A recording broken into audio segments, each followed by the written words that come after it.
Hello, hello, family. Hold on one second. Hold on, family.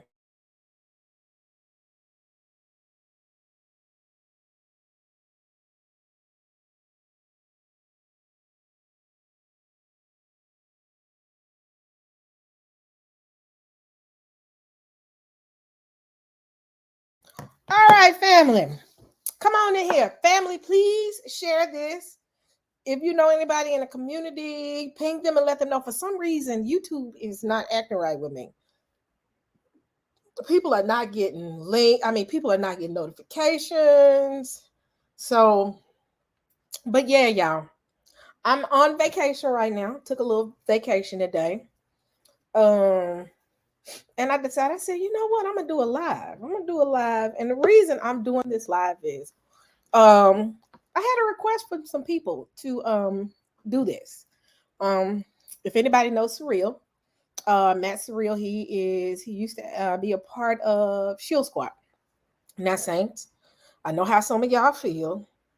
I told y'all I would be doing things like this. If you're respectful, and then you're not out here trying to, attack me personally or attack me in general, I'm fine with you being up here. And one person I will say that has never attacked me and never came for me is Matt Surreal. I can honestly say that Matt has never displayed himself other than being just Matt. So Sister E don't beef with all Shield Squad. Let that be known. I think some of the people that I've came across are pretty much cool. And Matt being one of them. Like I said, Matt has always been respectful, and I've been respectful towards him. So he asked me a couple days ago, could he do him and I think Santonio and I think a few other people want to come into the conversation. We'll see about Isaiah 60, the prophecy being fulfilled. I don't know if he says that it's been fulfilled. I can't remember, but I'll let him get up here and state his premise. But ultimately, he wanted to kind of talk through Isaiah 60 and as far as the fulfillment of it. And I wanted to bring him up here and let him talk. Like I said, I got a few other people that are coming, and I'm just waiting for them to straggle on in. But before we get started, I want to say shout out to everybody that's out here. Let me get started. Sean, what's up? Ruhamar, Cam to player. Thank you, sis, for that wonderful phone conversation we had. Thank you so much. Stephanie, what's up? Jason, second Exodus. Kaya, daughter of Zion. Mr. Forgiven is cool with me. What's up? Truth hurts. I said second Exodus. Rebounding from narcissistic abuse. So shalom to all. The ones I haven't called your name, charge it to my head, not to my heart. So let me start bringing individuals on up. And I'm eating and I'm doing this live because I actually worked a half a day today. And now I'm done for the day. I don't know why I'm making hand gestures and I haven't turned my camera on yet. So I am going to turn my camera on in just a second. But let's see. Let's start. What's up? His beautiful Truth, Jason, Ryan, Rose. What's up? Come on, get them in here, y'all. Come on. So, mods, please be on standby, just in case folks get disrespectful. Rule of thumb is as long.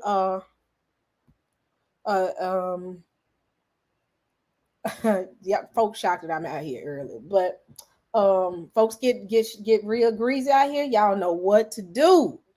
Do it. Do your jobs. I know my mods gonna do their job. My mods, in fact, tell me what they're gonna do, and I have to kind of say, okay, I have to step in line. So we're gonna call this Sister E Mods channel because they run it. But let's get started. What's going on for real? Looking like Black Jesus. What's going on with you know what? It's funny you say that because for the past, I believe, 14 years, I've actually played the role of Jesus. Yeah, it's crazy, and that's a whole nother story. But yeah, other than that, it's Friday, it's payday. You know what I mean? I know. Look, I look rough right now, but in about 2 weeks, when the wife and I have the anniversary, I'm gonna be looking a lot better. Let's just say that. Oh Her, no, she stay fly. I So love that. I love that. That's the earthy look. My daughter mhm. has got locks. She has locks, and Yeah. hers she only had it for 2 years, and it's almost down Okay. her back, and it's beautiful. Yeah, So, you know what? I've had mine for about 17 years. So I oh, got like a grown teenager, on my hair. So you know, yeah, man. I think now I think about it, it was July 25th, 2005. That's when I first wow, twist them up. wow, Um, but yeah, you know what? I just wanted to say, just on an offbeat, man. Like overall, I've always kind of enjoyed your channel, because it's always been chill. It's always mm-hmm. been real chill. So I've always had the pleasure of just kind of listening in here and there. Ooh, I like stars in the background. Okay, okay. Yes. Wakanda forever.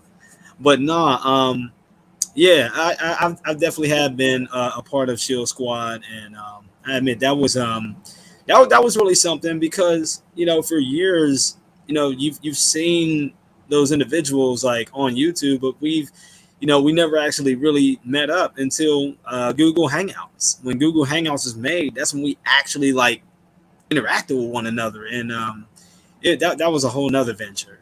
So yeah, it's been a journey, especially since I've had a lot of people say to me throughout the years, especially the early years, they say, "Hey, we look to see what the Christians have to say against Hebrew Israelite doctrine, and y'all's channels are the only thing that comes up."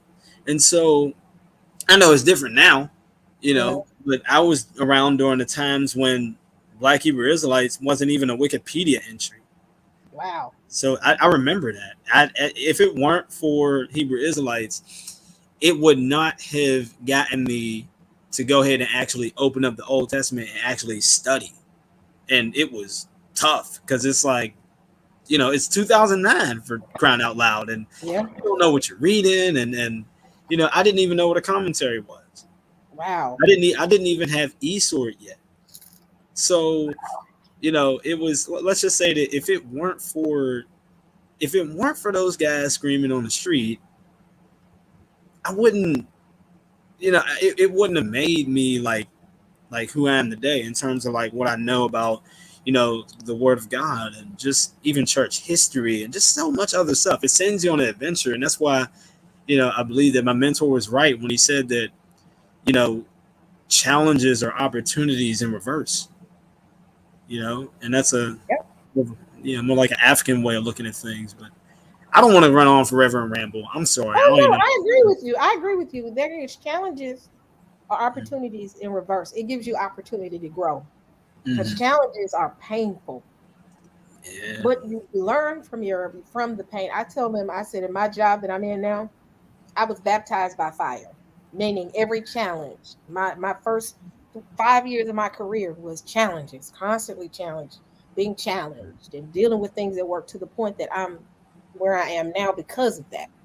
Not because of the good days, but because of the bad days made me who I am more so. So, But how do you stay so sweet oh throughout me, all that?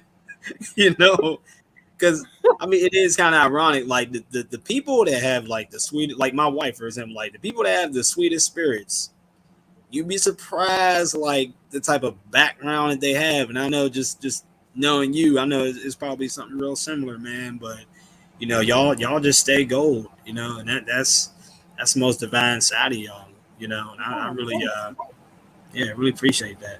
Shoot. thank you so much, Surreal. That means a lot coming from you. I like I said, I'm I try to be me. Ever since I've started this channel, I've always made sure to be the authentic person that I am. Try to be me all the time. I give people who I am, and if you don't like it, that's fine. If you Yeah. do, great. I tell people, I said, when you've been through hell and back, and you see who brought you through, that's what makes you remain humble. Because I know the Most High brought me through a lot in life to humble me one, and to lean and trust on Him more. Amen. So Amen. So my walk is, I tell people, I said, my walk with him is serious. And my growth is that I go through is because of him. He puts me through the things that I go through because he wants me to be better. And I think that's where you get, when you say sweet, I just remain humble to him and try to see what he's trying to get me to see. Because I look at it like Job. Job didn't get anything put on him other than the fact that God allowed it to say, "Have you tried my servant Job?" And when he tried Job, when Satan tried Job, God said he could try. It was never the case of just Satan came at him. And the reason Job was could be tested and go through what he went through because God knew he had it in him to make it through. Amen. And that's Yep. how I look at it. Like everything that I go through in life, I know that the Most High has put that in me to be able to endure it.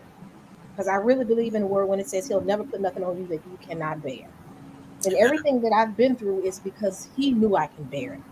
But in it, I ask him, what are you trying to get me to see in the midst of this, Father? And I'm going through my own thing right now. I'm in a new world where I don't know anybody but a few friends, new job environment, new culture, and I'm constantly asking the Father, what are you trying to get me to see in this? Yeah, So that's tough, man. Um, yeah, wow. I definitely will definitely be praying for you on that, man. thank you. Yep, shoot. Thank you. Mm-hmm. Wiggins, the Uh, troublemaker. Shalom, shalom, my sister and my brother. How y'all doing? How y'all doing, man? I love the I'm Lord, good, Sister E. man. Listen, I'm just so excited today. Truly, this is a good day to know Jesus Christ. I'm grateful to be alive today, and I'm just so grateful.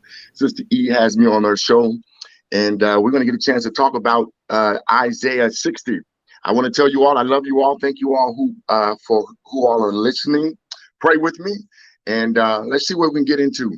Thank you, Sister E. All right. I'm gonna let Matt start it because Matt was one like, I got something in Isaiah 60 that let me build on it and you'll see what I'm talking about.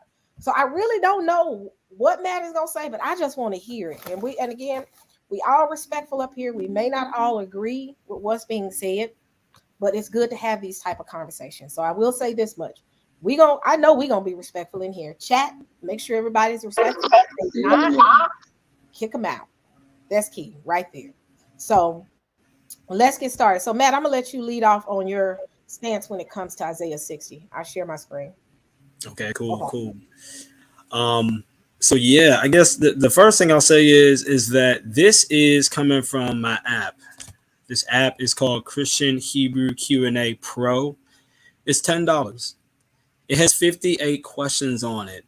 It comes from a lot of my material that I've collected and over my personal research that I've done all throughout my PowerPoints and all kind of unused notes for the past 13 years. It comes from dialogues, debates, Facebook conversations, anything that I've done, and it's all there, complete with their sources, which is another fun thing that you can sink your teeth into, and hopefully you'll use those sources once you see them cited there and stuff. Throughout all 58 of my questions there, I made it simply so that way a lot of Christians could go ahead and have more better and formidable conversations with professing Hebrews. Because, like I said, back when I was, trying to talk to them and things, I had nothing. And so this is where that app has come from. Um, the only other thing I'll say is this. I'm gonna go ahead and lay my premise, and Wiggins can go ahead and do that too. And we're doing this for the audience sake, so that way you guys can just follow along and just see if what I say matches up with the Bible, history, linguistics, pretty much anything we can find. And this is my premise. This is my stance. Um, Isaiah 60, the chapter of Isaiah 60, has been fulfilled. It's been historically fulfilled in real time. That's my stance on it. I would liken it to pretty much a parable that I thought of this morning. You can think of it like this. Me and Wiggins are brothers. We both have a younger brother named Jew. Now, Jew went over to his friend's house, with a pack of cards, 52 cards. Unfortunately, he came home without the cards.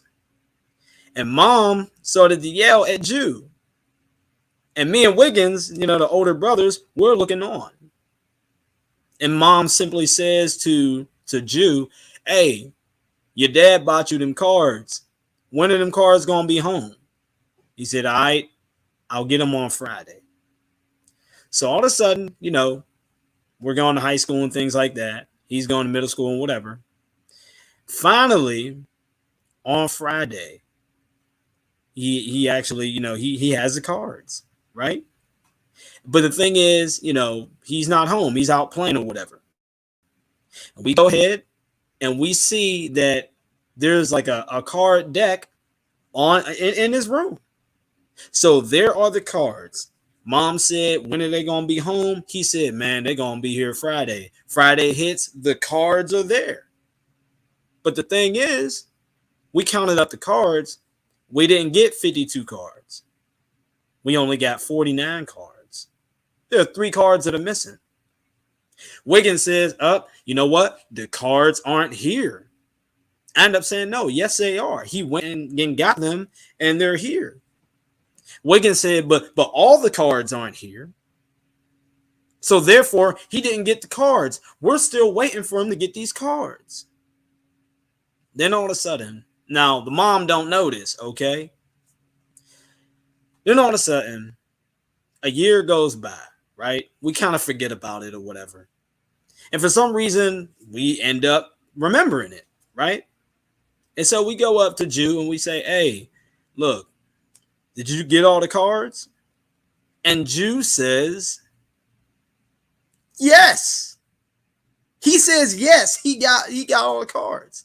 Or not all of them. He said he just got the deck. That's what he said. And then all of a sudden, Wiggins says, well, you got 3 of them missing. And he ends up saying, well, what do you want me to do? Go back and get them? He said, well, yeah. And Jew says, I can't. My friend doesn't even live there anymore. It's been a year. He moved a few months later. So wherever the rest of them little cards are, they're gone. I can't go back and get them. I don't even know who's living there right now. Right? So now me and Wiggins got 2 different positions. Wiggins is saying, well, you know what? Man, we better somehow them cards better get here because, until all the cards are here, he can't say he went to go get them. How about we could just go ahead and buy him a new deck of cards? But I'm like, yo, mom didn't tell him to get a new deck of cards. Mom said get those ones. As far as I'm concerned, I'll just go with what Jew said. He said he got the deck, and it's all cool. And that is a parable that I have. That's the position that me and Wiggins have. And I want you to test that position with Isaiah 60 and, of course, what, the Jews themselves say through their own authoritative sources. And that's my parable. And with that, I'm going to go ahead and let Wiggins go ahead and, you lay your premise about, how you see it. And then from there, we could just walk through it one verse at a time. I'm going to go ahead and go on mute. So hold on, before you do that. So ultimately what you're saying is Isaiah 60 has been fulfilled. I kind of want to make sure you all kind of talk through the scriptures of, kind of build it, kind of say this is what I see as far as the prophecy with, because I think it's called in the Bible, the glory of Zion. And I think it deals with Zion. Kind of explain what part of it, because some people in the audience may not even know what Isaiah 60 is. So if you can kind of walk them through that, and then once that, Wiggins can kind of hop in. I love how you told the story. It was a good story, but kind of break it down and get them to understand. Because again, people may not totally understand Isaiah 60. No problem. Wiggins, go ahead, man.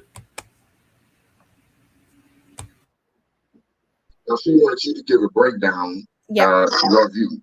We're waiting on you. So what part? Oh, okay. Well, yeah, I would just definitely say, the whole breakdown is like this. Isaiah 60 has been fulfilled because Isaiah had written around like 740 BC. there were 3 Israelite kings that he had served during his time. And this was all before the Assyrian captivity, the Babylonian captivity, the Persian redemption, the Greek and Roman captivity. That's a lot of events before Isaiah. When you read Isaiah 60, there are things in that chapter that are so historically specific. He's so historically specific that it could not refer to any other time than the Babylonian exile. And so you're going to see throughout the chapter that there are things that he says are so historically specific that it's going to point to that. And I'm going to show from the Jews themselves, their own authoritative sources, how they interpret their own scriptures. I'm going to show you that they had that same attitude. And from there, if there's a futurist that says, hey, I think it's talking about the future, they're really going to have to look back and say, well, were the Jews wrong? Or can you really make Isaiah's historically specific stuff allegorical? There's certain stuff that's inescapably historically specific. Inescapably. It locks the time frames. And with that, that's all I'll say. Because once I begin to go through the scriptures, you'll see it for yourself. And the other reason is because a lot of times this is the moderate version of Isaiah 14. A lot of professing Hebrews, the extremist ones, they like to go to Isaiah 14. The more moderate ones, in my experience, they like to go to Isaiah 60, simply to harp on verse 12, which is what everyone's basically waiting for tonight. You know, if those nations do not serve Israel, well, you pretty much get the picture. You know what's going to happen. And that's the eschaton that a lot of moderate, not all, but a lot of moderate Hebrews have. So they hold on to Isaiah 60 to look for an eschaton that has them in charge, you know, and nations serving them and Jerusalem being rebuilt, right? That's all I'll say. I'm not gonna say no more. But yeah, that's the way they view it, and I'm gonna show that. Well, that's been fulfilled, and if that's been fulfilled, then you've got to look at your eschaton differently now, because it no longer has that. The question would be, well, what is the real eschaton?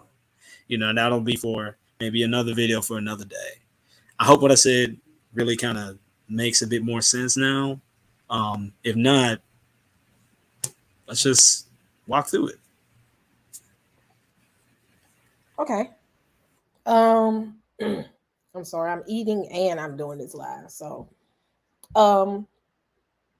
Antonio, do you have anything? I know Perizzo, you ain't said nothing yet.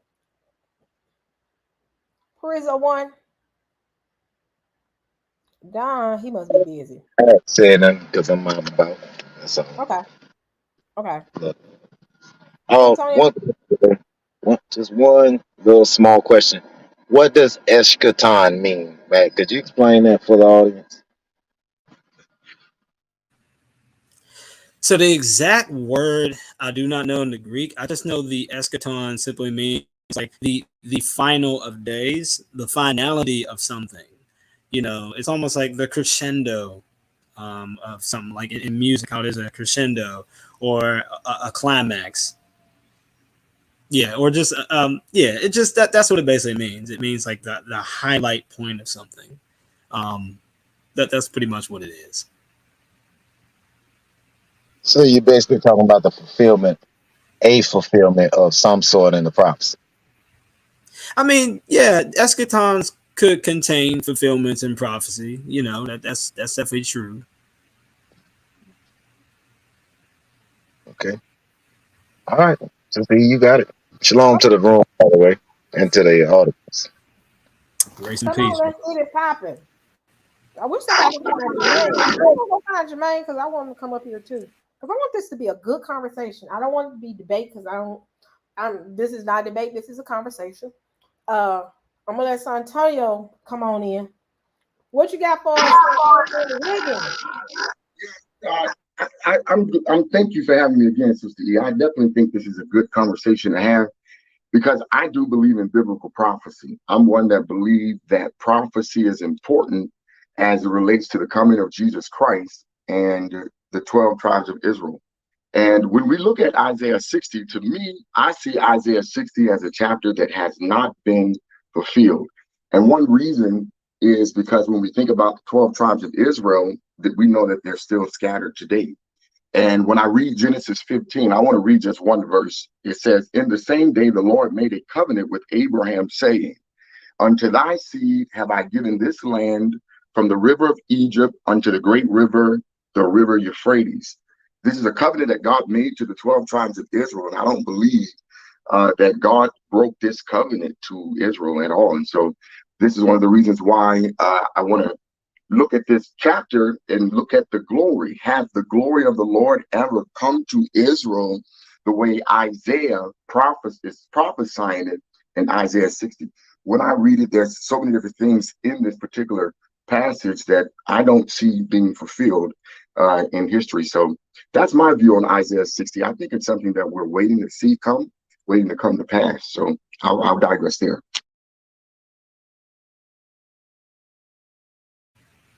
All right. Well, with that being said, I'm just going to go ahead and go first.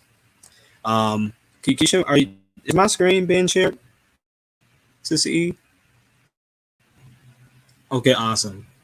I'm going to go ahead and skip the introduction. I'm going to be reading from the NET. That's a New English Translation.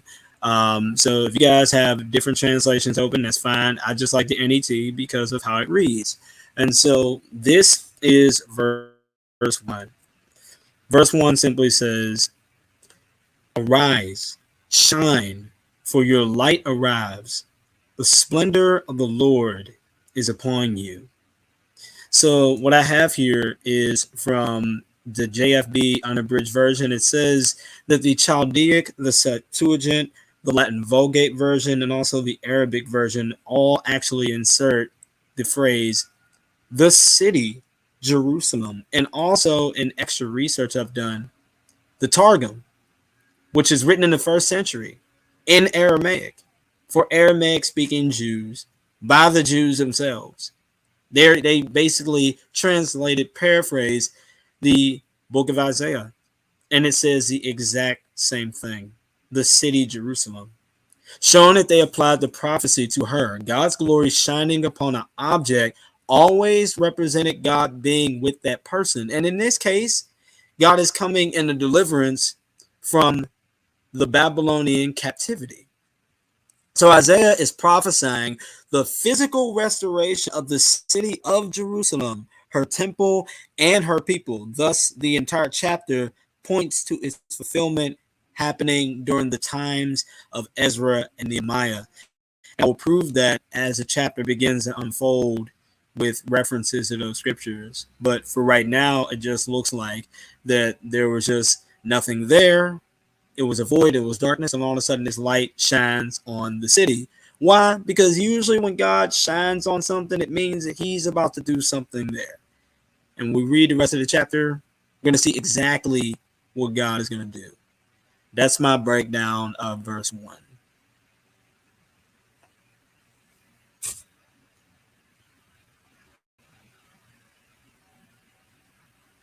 Oh, did he drop out? No, I think he having issues with his phone. Give him a few minutes. Okay. Go ahead and finish up, though. All right. Well, I guess I'll say some extra things here while we're waiting. Again, let me put my phone on vibrate here. Sorry about that. Yeah, I guess some extra things I definitely could say is that, oh, wait a minute, he's back. He's back. All right, so Wiggins, you can go ahead and he's gone. Oh man. Well, I mean, I hope everything's. Hold on, let me call him real quick and find out what's going on. Hold on. And hold on a second. Yeah. Continue on while I get him. All right. Yeah, I guess some extra things I could say is that once again, when I was reading this whole chapter, it was like reading a great vision. You see nothing but this dirt patch of land, and it's dark, and there's nothing there. And then all of a sudden, there's this bright light that shines on it at night. and all of a sudden you see everything coming into that city, and buildings are being built, and caravans are coming with gold, and people are coming with timber from Lebanon, and you just see all these things coming together. People are coming with irrigation, water, and all this stuff, and all of a sudden this beautiful glorious temple is being built, and you see all these different types of kings from different different reigns of after their father died, and they're going ahead and making sure everything's okay. Like you basically just see a dead city coming back to life. That's what it looks like. And the Babylonian exile is a perfect rendition of that. The more you read the chapter, it's kind of undeniable after a while. But I see he's back. So for the fourth time, I'm gonna shut up. And Wiggins, you could go ahead and read how you see verse 1 there. I'm going to go on mute. Oh, there's two of them. Oh, I think there's someone else. It looked like he just made it back in. Wiggins, are you there? Yeah, Wiggins is in, and I got Timothy Isaac up here as well. But go ahead and finish. Timothy, all right. What's good, brother? Shalom. Shalom, King. How you doing? Shalom, sister. Sister E. Hey, Timothy. All right. I'm just here just to back up my brothers and my sisters. So, Sosoreal is I like Sosoreal, but he's an adversary. So, we're gonna give him this work. That's what he's gonna get. Simple as that. Now I will say this. I got some people in the chat that's not in agreement. Y'all, Sosoreal has his own view. Sosoreal has never disrespected me. As long as you don't disrespect me, I'm open to bring you on. So just chill. Family just used to us. We got to learn how to sometimes allow people to come in and talk. If they don't be disrespectful and do hateful stuff, we good. Sosoreal has not shown himself as being that, so I'm cool with Sosoreal. So let's just. Some people are just. See, my chat is very protective. So, but other than that, the chat has been respectful. So, but Tim said he finna give you this work, Sosoreal. Hey, Sister E, I'm trying always try to be respectful, and like I said, Sosoreal and never been disrespectful. So I would never come on here and try to disrespect your channel or Sosoreal. So, but it is what it is. The scriptures say what it says, so we gonna get it in. Simple as that. Nice. Right. I get to have a 2-for-1 deal. This is great. Oh, this is going to be interesting. Come on, Sosoreal. I'll let everybody talk and get their points. Come on. I'm eating too, so I'm kind of muting in and out, and I'm listening, like I said. But come on, finish, Sosoreal. Oh, I'm done. Wiggins can go. Yeah, I did verse 1. Okay, so yeah, when we're talking about this here, the verse is really telling Israel to rise and shine. And when it says arise here, it literally means to stand, okay, to stand up. Now, the prophecy is that God had made Israel to be the glory of all nations. Israel is the apple of God's eye. And when we talk about arise and stand, we got to look at arise and stand according to Isaiah and according to biblical prophecy. This prophecy here, as it talks about Israel, this is the thing I want us to understand, because in the church, we have to deal with this, because some of us in the church, we think that God has done away with Israel, and God has never done away with Israel. As a matter of fact, Paul says God spared a remnant of Israel, calling us the remnant of the election of grace. And the gospel of salvation that we're talking about right now, it starts first with Israel, with Jerusalem. Jesus says, and this gospel of the kingdom shall be preached first where? In Jerusalem, in Judea, in Samaria, and even to the uttermost parts of the earth. Salvation, it is of the Jews. Jesus said that to the woman at the well. Paul says in Romans 11 that salvation goes first to the Jews and then to the Gentiles. I'm saying that to say, when we talk about salvation, whatever salvation the Gentiles will get, Israel will get. The Gentiles can't get this righteousness and this glory that God has promised to Israel without Israel. And when we read the book of Isaiah, what we see here is God is speaking to Israel. And in this first verse, I don't know if Matt will let me go to verse 2, or can I do 1 and 2, Matt, or how that works? Come on, just go ahead. I'm gonna let you Okay. rock. Yeah, I'm gonna let you rock. Okay. Okay, great. Okay, so in this first verse, God is speaking to Isaiah to speak to Israel. Now, Matt says this has already been fulfilled during the days, I guess he's saying when Jerusalem came out of the 70-year captivity, that this is when this prophecy was fulfilled. I don't believe it was.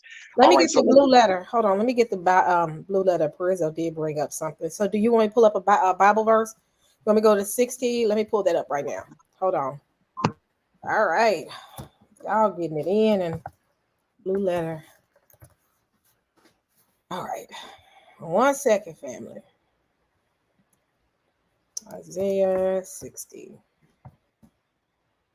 All right. I will share my screen now. And one of the reasons why we're talking about Isaiah is telling Israel through prophecy, arise and shine, for thy light has come, is because the 12 tribes of Israel have been scattered, kind of like today. The 12 tribes of Israel are still scattered today. And I believe that God, again, like I said earlier, the prophecy to the 12 tribes of Israel still stands today. What God said to Abraham as relates to the land of Israel, what we're looking at today, and the 12 tribes of Israel, he never done away with it. Somehow or another, we think that he has. So when we look at this verse here, God is speaking to Israel, telling Israel, arise and shine, for thy light is come. This word light here also deals with happiness. It says, and the glory of the Lord is risen upon thee. Now, when we're talking about thee, I want to bring out the geographical location of Israel, right? Jerusalem and Israel. And I want to bring out thee also referring to the 12 tribes of Israel. This is what we're going to talk about here. Now, I want to go to this next verse here, which is where we're going to draw some controversial here, because we're going to get into this word darkness. Verse 2, for behold, the darkness shall cover the earth, and gross darkness the people. But the Lord shall arise upon thee, and his glory shall be seen upon thee.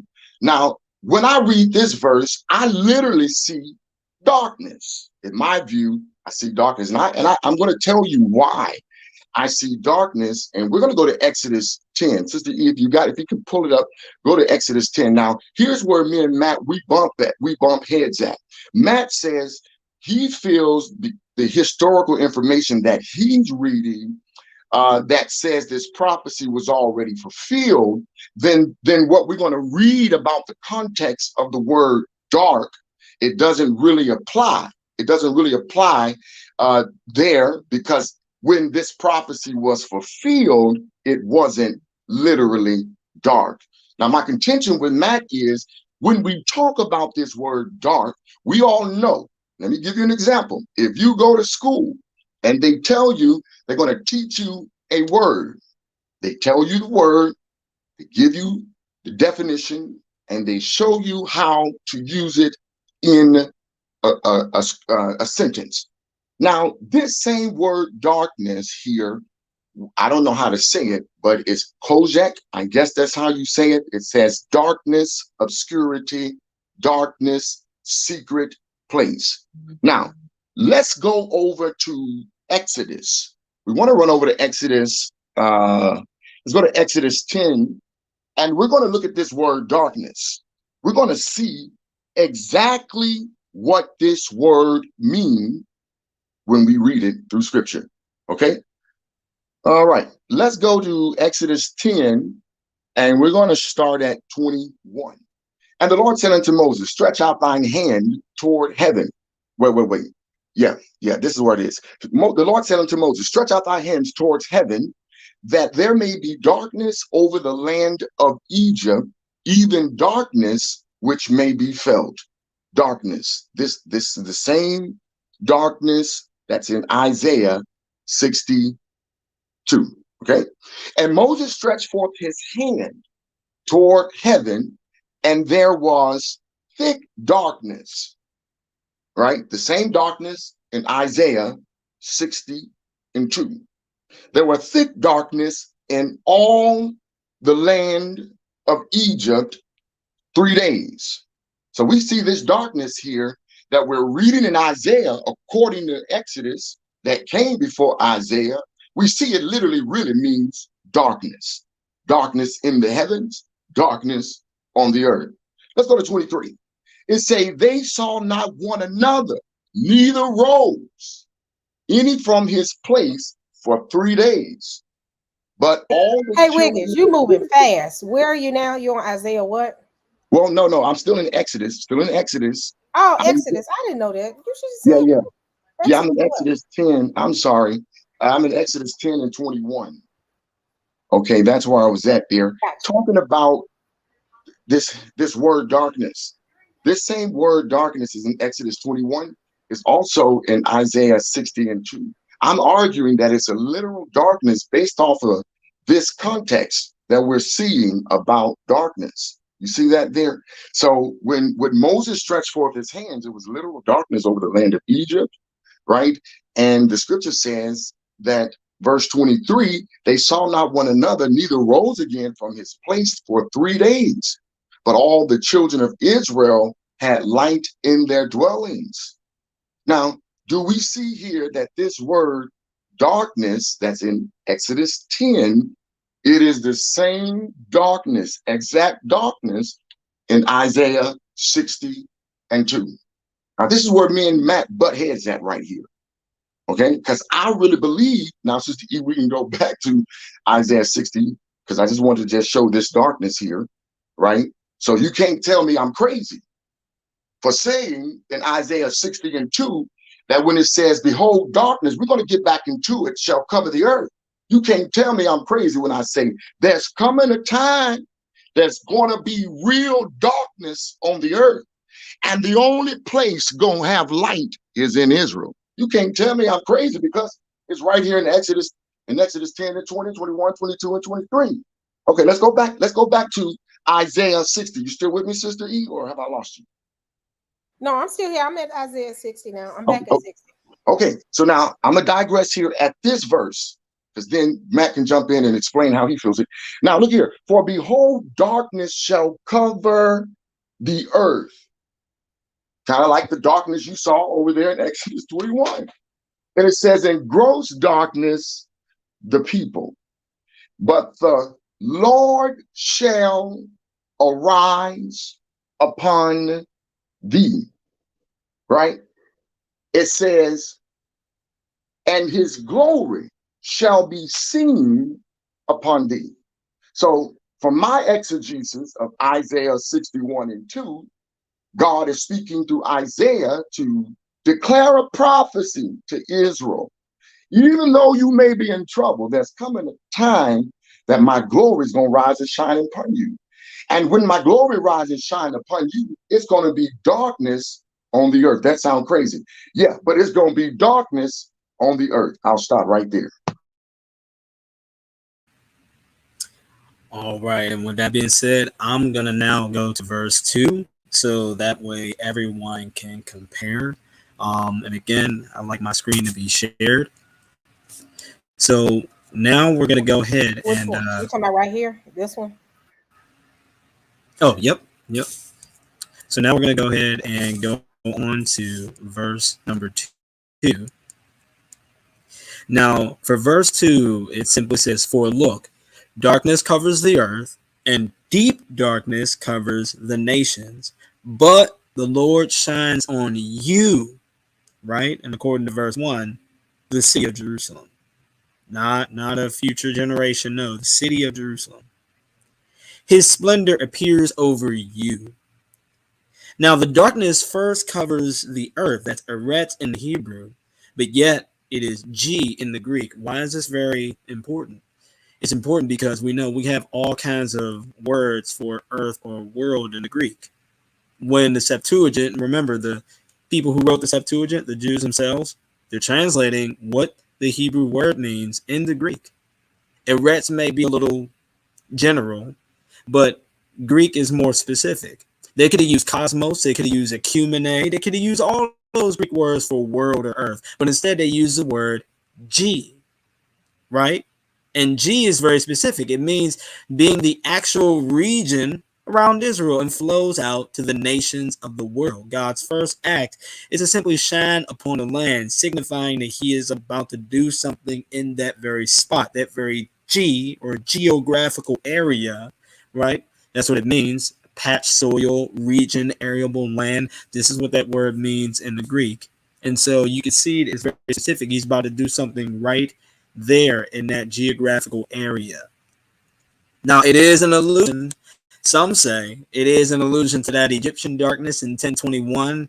I kind of disagree with that, but it says it's palpable ignorance. Now, that right there, I do kind of agree. It says an inlet and nursery to gross idolatry and profaneness. So basically, the complete pulpit commentary is saying that this type of darkness is definitely a bit figurative. It says, yet God's glory hovers over the city of Jerusalem. The purpose of God's glory here will later be seen as the cause of Israel's restoration back to the land from the Babylonian captivity. That is interesting. Now, I want to go ahead and share another part of my screen. This is what I call some extras here, since we are delving a little deep. So I'm going to go ahead and share another tool that I love to use, and it is My Sword.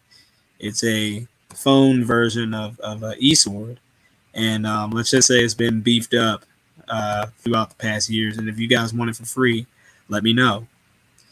So now the first thing I'm going to do is I'm going to go ahead and look at darkness, because Santonio spoke about darkness, and he referenced Exodus 10. We all know Exodus 10, it was literally dark. Is that the same type of darkness that Isaiah is talking about? Well, yes, he is using the same Hebrew word, but I don't think it has the same meaning. So here, let me show you. So I opened up the Brown, Driver, and Briggs unabridged version Hebrew lexicon, and this is what it says. Now, it separates these two passages. You can see that it does cite Exodus 10:22 right there, right? Darkness, obscurity, absolute, construct ID, Exodus 10:22. It literally says that, right? And in fact, I'll highlight it just in case if you guys can't see it. Okay, there it is, Exodus 22. That's what it's saying, that it's a meaning, because this lexicon doesn't give you wiggle room. It gives you the Hebrew word. It gives you the meaning of that word, and then after that, it'll give you a citation of a scripture. Now, if I go ahead down to part 3, well, it has a different meaning for darkness. 3, figurative. You see it up top? 3, figurative. A, distress. Figurative of blindness. And then after that, one of his citations is Isaiah 60, verse 2.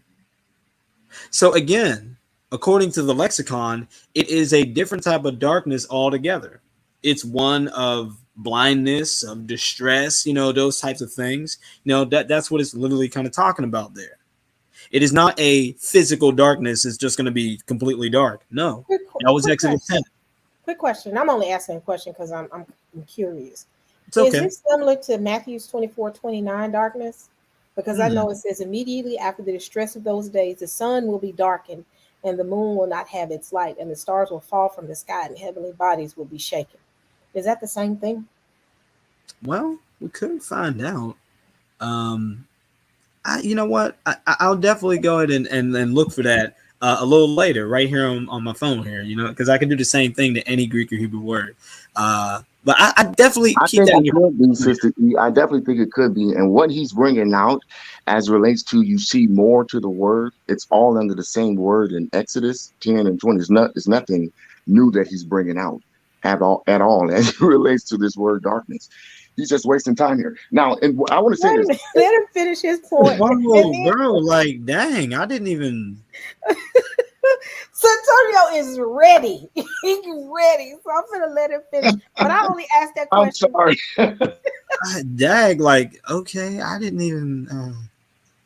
Come on, Yeah. Surreal. All right. So anyway, so basically you can see that it is defining darkness in two different ways here, according to this lexicon. It is not the exact same. I've showed it for you. I showed it to you for yourself. The other thing that I definitely will say is that if I go ahead and it says shall cover the earth, again, if we go ahead and look, we can definitely see that this is Eretz, and when it comes to Eretz, it doesn't have the type of citation there. But the way that I know that it actually means, the land of Israel instead of the whole planet,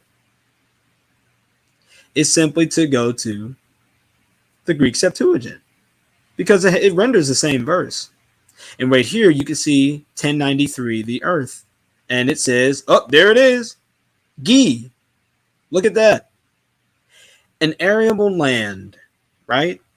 And so even if I were to go ahead a little further on to see what that would actually mean, you have, you have the land here, or the ground, or a region, or a country.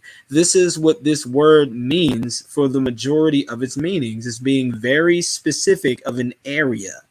So that is the way that the Jews had rendered this from the Hebrew. They could have used cosmos, which means the whole planet. They could have used ecumene, which means the current empire that owns all the area of whatever they own. They could have used that, but instead they used this to be right here very specific.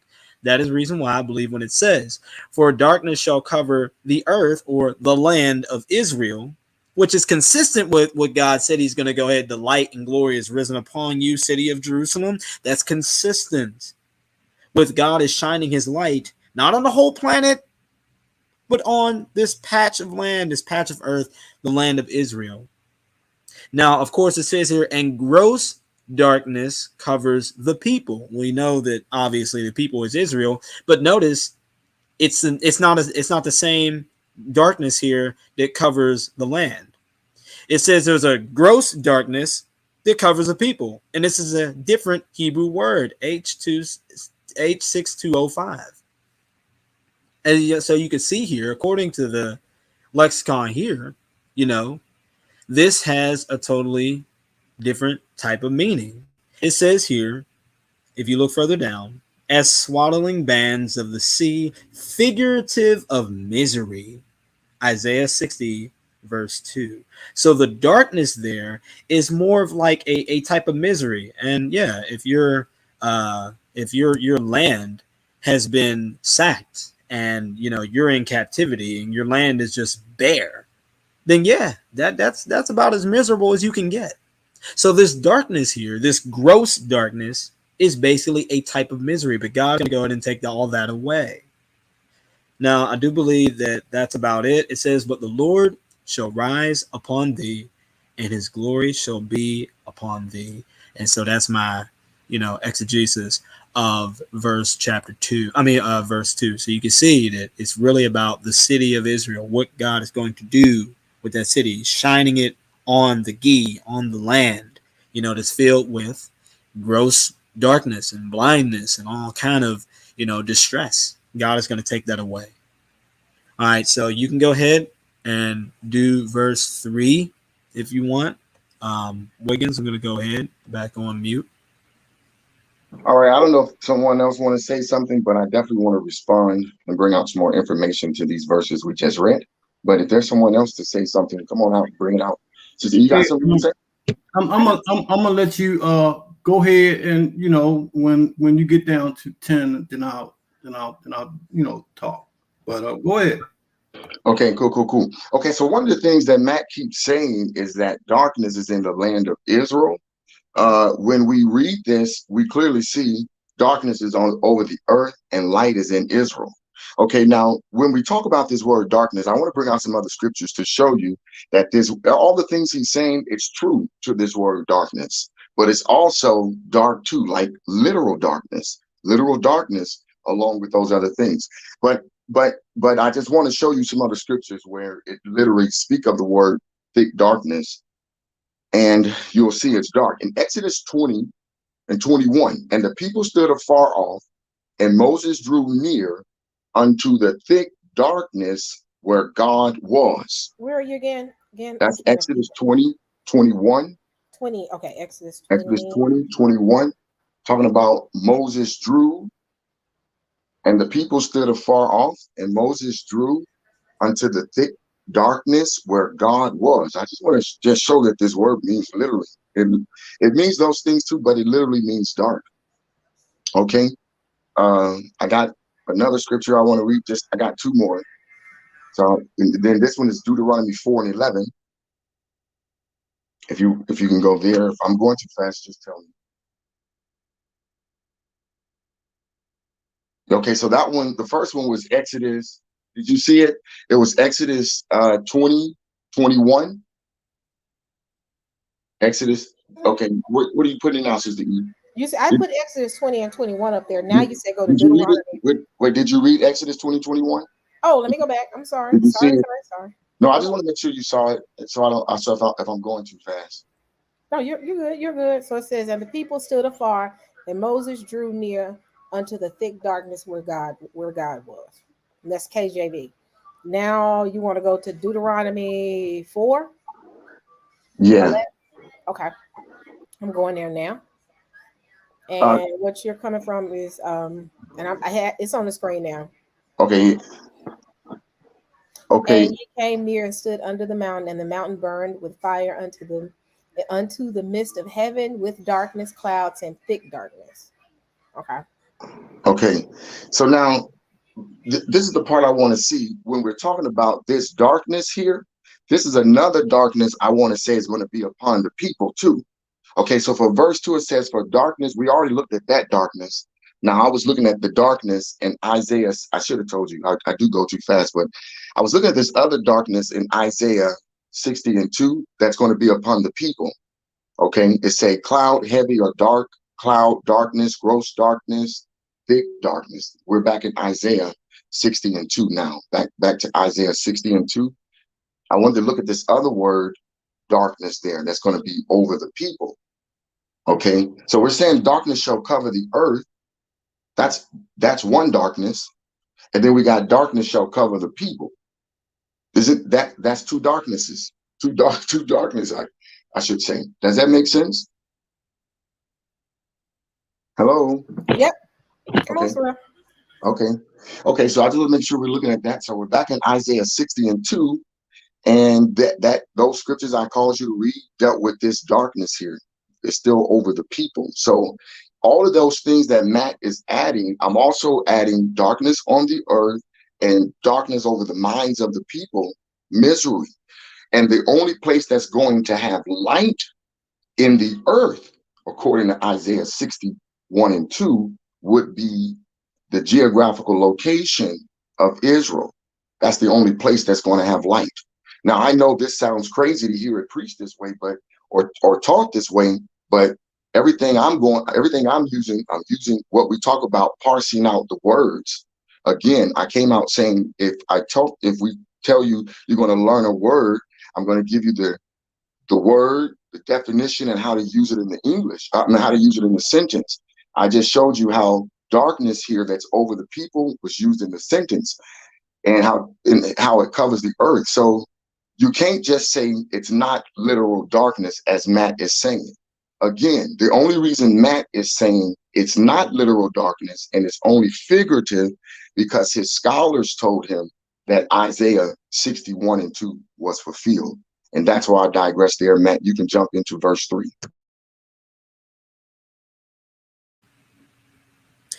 Okay, I'm gonna go ahead to verse 3.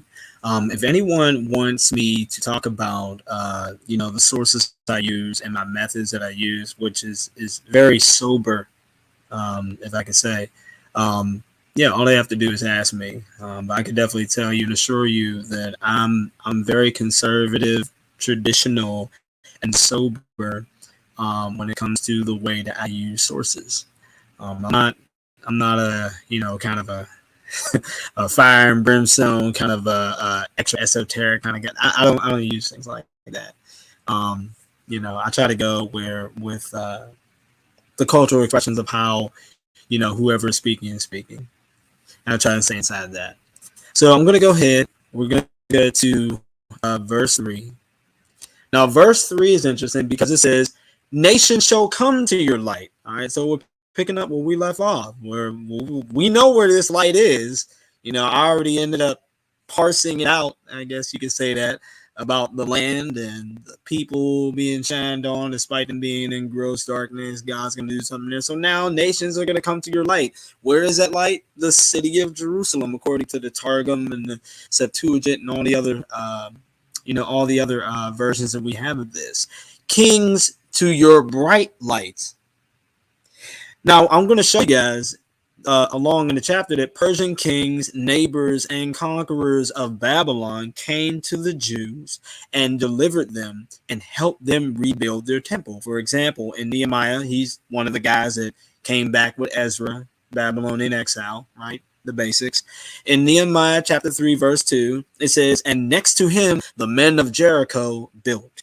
And next to him, Zakur, son of Imri, built." So it's interesting that you got Gentiles coming to help build this temple. And it's kind of ironic when you think about it, when we know about Jericho. I mean, weren't those the guys that built that wall that was so great that, nobody could really get over it really until, God and his people did something interesting and the walls came tumbling down.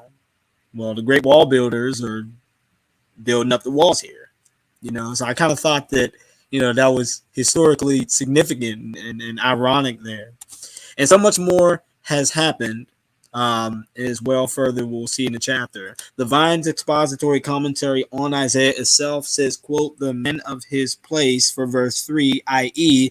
his Babylonian neighbors. And then after that, it cites Ezra chapter 1, verse 6. Once again, Ezra and Nehemiah were coming back from the exile. And so they're acknowledging that whatever Isaiah is talking about, it has something to do with those people coming back from the exile and rebuilding the temple, which they actually did. And so if you look, I'm going to go ahead and go back to, I know I'm doing a lot of toggling here, but I can assure you it's worth it. So we'll go ahead to Ezra chapter 1, verse 6, and we will show, what it says there, right? Now, it's interesting because it says here that in Ezra chapter 1, verse 6, "And all they that were about them strengthened their hands with vessels of silver, with gold, with goods, with beasts, with precious things, besides all that was willingly offered." That definitely sounds like a lot of help to me. But look at this phrase, "and all they that were about them." In other words, all they that were round about them. Now, if you go ahead into a dynamic translation, it pretty much just tells you and comes out exactly what they're saying. They just come out with it. Look at what it says here. It says, "All of their neighbors helped them." Well, there it is. By giving them silver and gold things and supplies for the journey and livestock. They also gave them other valuable gifts, and they also gave them money to buy things for building the temple. So yeah, the dynamic translations, they just come out and tell you basically what it is they're trying to say. There is a way to use dynamic translations. There really is a way. You just don't throw it all away. There's a general sense that, what they're saying is basically right. It can't be ignored. Now, I believe there was something else that I wanted to show about verse 3. Let me see. No, I think that was it for verse 3. That's all I have for verse 3. So I want everyone to remember the claim that I made, and later on, just see if it pans out. Persian kings, neighbors, conquerors, Babylon. Just that's what I'm saying. I'm gonna show more of it. So that's all I have to say. I'm gonna let Tim come in because I know Tim has something to say as well. Oh, good. Most definitely, Sister E. Hey, this is typical, and no disrespect to Sosoreal. That's why he allowed Brother Wiggins to go first because he tries to counter what he's saying. But when you bring out the scriptures, you can't counter the scriptures, brother. You got to read what it says, and it says what it says. We're going to start with Isaiah 60 and 9. And then we're going to read down, and we're going to figure out if has this come to pause. Wait a minute. Let me finish. Pause. We going pause. Pause. What's wrong? Wait a minute. Let me finish. I didn't interrupt you. So wait, pause. No. We're going through this one verse at a time. Brother, no. If you want to go to verse 9, we'll have to get there. Right now, we're on verse 3. Let him. This is like open discussion. Let him chime in and say what he got to say. I know we're going one verse at a time, but let him. Exactly, man. Why you get in? Look, he know I'm a problem for him. He don't want to discuss these scriptures. So we're gonna start at verse 9, like I said. It says, "Surely the isles shall wait for me, and the ships of Tarshish first, to bring the sons from far, their silver and their gold with them, unto the name of the Lord thy God, and to the Holy One of Israel, because he hath glorified thee." Verse 10, "And the sons of the strangers shall build up thy walls." We're going to stop right there. We're going to go to Isaiah, because we're going to see who these strangers are. Isaiah 14 and 1. "For the Lord will have mercy on Jacob, and yet choose Israel, and set them in their own land." And right now, we still not in our land. We are still in the land of the people that brought us here. "And the people shall take them and bring them to their place." Wait a minute, I'm sorry. Okay. Let me start over. "For the Lord will have mercy on Jacob, and will yet choose Israel, and set them in their own land. And the strangers shall be joined with," that's the same strangers in Isaiah 60, "shall be joined with them, and they shall cleave to the house of Jacob. And the people shall take them and bring them to their place. And the house of Israel shall possess them in the land of the Lord for service and handmaids. And they shall take them captives, whose captives they were, and they shall rule over their oppressors." Let's go back to Isaiah, because it's saying the same thing. Isaiah 60 and 10. "And the strangers shall build up thy walls, and their kings shall minister unto thee. For in thy wrath I smote thee, but in thy favor I have mercy upon thee." Verse 11. "Therefore thy gates shall be open continuously. They shall not be shut day or night, that the men may bring unto thee the forces of the Gentiles, and their kings may be bought. For the nation and kingdom that will not serve thee shall perish. Yea, those nations shall be utterly wasted." Sosoreal will have to prove that these prophecies has already happened in history, and he cannot. That's why he didn't want us to go to verse 9, verse 10, verse 11.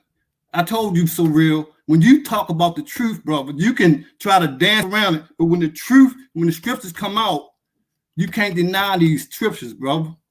And I don't care how harsh they are or how you might feel about them. It says what it says. And my Father speaks the word of God. He speaks to his children. And this is what he's saying to his children. For those nations that put their hands on the apple of his eye, they will be punished. And it says what it says. You can try to refute this. You can try to dance around it. But I got more scriptures. And just like I'm going to go back to 11. I want to show you, it's in the New Testament also. It says in Isaiah 60 and 11, it says, "Therefore thy gates shall be open continuously. They shall not be shut day or night, that men may bring unto the forces of the Gentiles, and their kings shall be bought. Let's go to Revelations, because it said the same thing. Revelations 21 and 25. Here it is again. And the gates of it shall be shut and by day, and there shall be night there, and they shall bring the glory and honor of the nations into it. It's saying the same thing in Revelations. These prophecies have not been fulfilled. Let's continue. And there shall in no wise enter into it anything that defiles, neither whosoever worketh abominations, meaning it's going to be righteous people in the kingdom. No defilement, no sin, no death. So these things are happening in the future, in the millennium. These kingdoms that put their hands on Israel, even though Israel sinned, but they took it too far, and you know this. They took it too far, so they will have to pay their punishment. And then after they pay their punishment, then, you know, we can see where it goes from there. But it is what it is, Sosoreal. So you will have to show us where this has happened in history and show us with scriptures. Thank you. Okay. I'm gonna make this real short. Let me go ahead and be on screen here. First of all, I do want to let you know that you were not even supposed to be here. What I am gonna do is I'm gonna address certain portions of verse 9, but I'm not gonna go ahead and address all of it until we get there. I wanted us to walk through this verse by verse in order for the audience sake. I don't think that's much to ask for. Another thing that we're not going to do here, I'm going to tell you right now, I'm going to tell it to Wiggins, which I really don't have to worry about him much, but specifically you, we're not going to go ahead and dirty talk each other. We're not going to say, all right, you know, Matt is coming with his white scholarship, or Matt, that's the reason why he wanted to go first. I care less who goes first. I believe that. Yeah. Okay. All right, let me finish. Don't finish, but we are gonna be respectful. Exactly. I don't want it to get heated, so let's calm down. I feel it coming. We gotta come on. Let's just breathe, everybody. Sister E, was I disrespectful? No. Yes, you were. Yeah. Yes, you were. Yeah, you were. No, okay. Tim, we know how Tim just brought up a point that he thought that possibly that's why you want. But I'm not. Again, we're going. Let's not do that. Let's just stick to the word. Let's do that. Yeah, that's it. That's it. Okay. Let's not, Tim, you're good. Tim, you're good. But let's just stick to the word. Now, I will say this real. I know you want to go line by line, but with this being a discussion, people may jump, which is fine. I don't have a problem with that. But let's go. What verse are you at? We are on verse 3. Okay. Verse 3. We're not on verse 9. You know, and the thing is, if we go ahead and continue to jump like this, the audience is going to be confused. And I don't want that. I believe that if what you have, you should go ahead and run it all down. Period. That's fine. That's fine. I don't think they're confused. I don't think that's much to ask for. You know, I think it's easier for the crowd to follow along. You know, but let me go ahead and I'm just going to go ahead and address some parts of what he said without necessarily addressing verse 9 real quick. And then after that, it's going to be passed on to Wiggins, so that way he can go ahead and address verse 3. Or is it 4? No, it's 3. So I'm going to go ahead and share my screen here.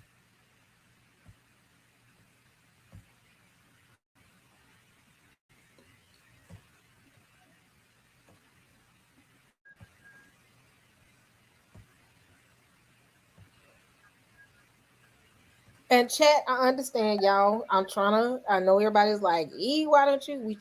I'm trying to make sure that calmer heads prevail. We can have a conversation. Get heated, and before you know it, everybody bumps heads. Tim, you're good. I ain't upset with nobody up here. Let's continue. And the chat isn't confused. They have their own premise. It's just a matter of you showing your premise, Sosoreal, why you see things the way you see it. Because I think everybody here is pretty much done their studying and they have a viewpoint. but let's just break it. Show us what you're seeing, and then I'll let Mhm. everybody, let people chime in as well. So just Yeah. calm Can on I ahead. still can I still be I heard? don't know. Huh? Can I still be heard? What you say? Okay, I can still be heard. Right now, unfortunately, as I'm trying to share my screen, I'm trying to share my blog piece that I have on Isaiah 14, and unfortunately, my screen is frozen. So I'm gonna what? Never mind. There it is. Okay, there it is. Can everyone see my screen?